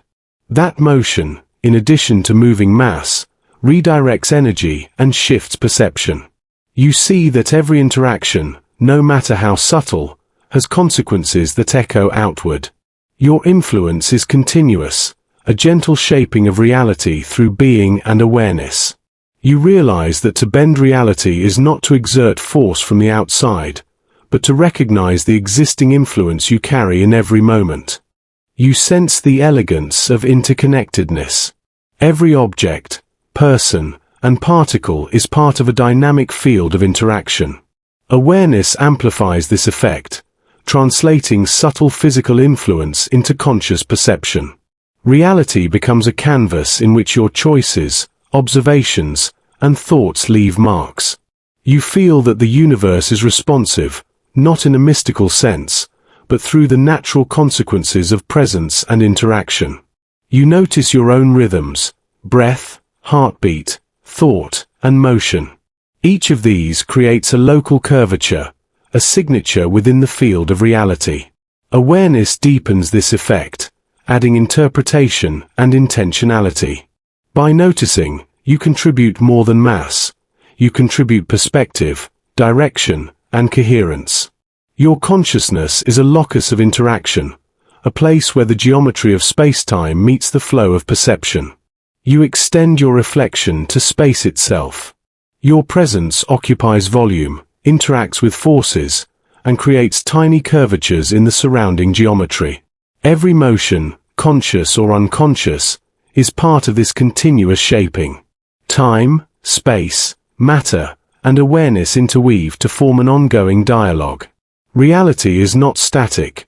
It responds to the existence of conscious agents who are active participants in the field of relationships.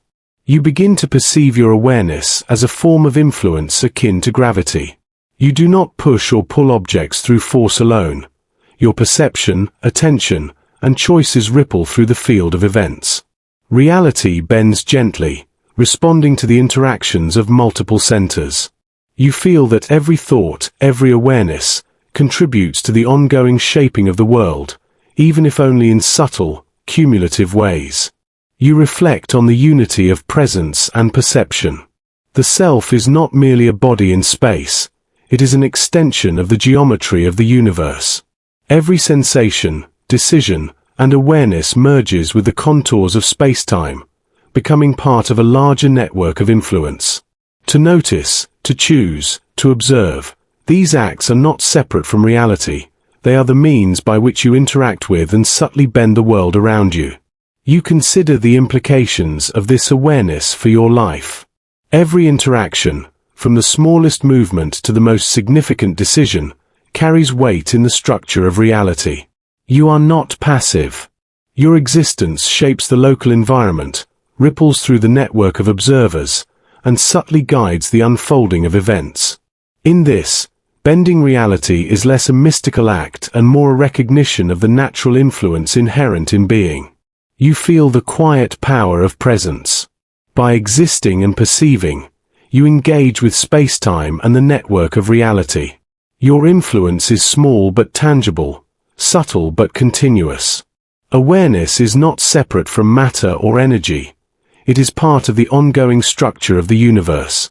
The self and spacetime are intertwined, co-creating every moment, every interaction, and every perception. And as you rest in this understanding, a subtle realization arises. You are not merely in the universe, you are part of its shape. Every thought, every action, every awareness curves reality gently. You bend the world simply by being, and in noticing, you begin to understand the quiet power embedded in your existence. You begin by lying back, closing your eyes, and letting your attention drift outward. The day, the week, the moments of your life, all settle into the rhythm of breath and heartbeat. Around you, the universe continues its quiet motion. Galaxies rotate, stars pulse, and space itself expands. The cosmos softens into a gentle backdrop, not distant or separate, but flowing around you like a familiar tide. You notice your own body becoming lighter in perception. Muscles release, joints ease, and the tension of daily effort melts into a steady hum. Each breath moves in sync with a deeper rhythm, not just of the body but of the universe itself. You feel connected to the flow of matter and energy, to the constant unfolding of events that stretch across time and space. You sense yourself as part of a larger pattern, not above it, but woven seamlessly into it. You reflect on the journey you have taken through understanding. You have moved from the quiet edge of everything to the intimate spaces within atoms, from the curvature of spacetime to the presence of consciousness itself. Each insight has revealed how perception, awareness, and physical reality interact. You realize that reality is not a rigid structure but a responsive, flexible field in which everything, including you, participates. You imagine the universe as a living entity, not conscious in a human sense, but vibrant with movement and relationship. Each particle, each wave, each photon contributes to a continuous unfolding. Forces interact, structures form, and energy flows in a harmonious choreography. In this view, reality does not resist but embraces the fullness of existence, allowing complexity and coherence to arise naturally.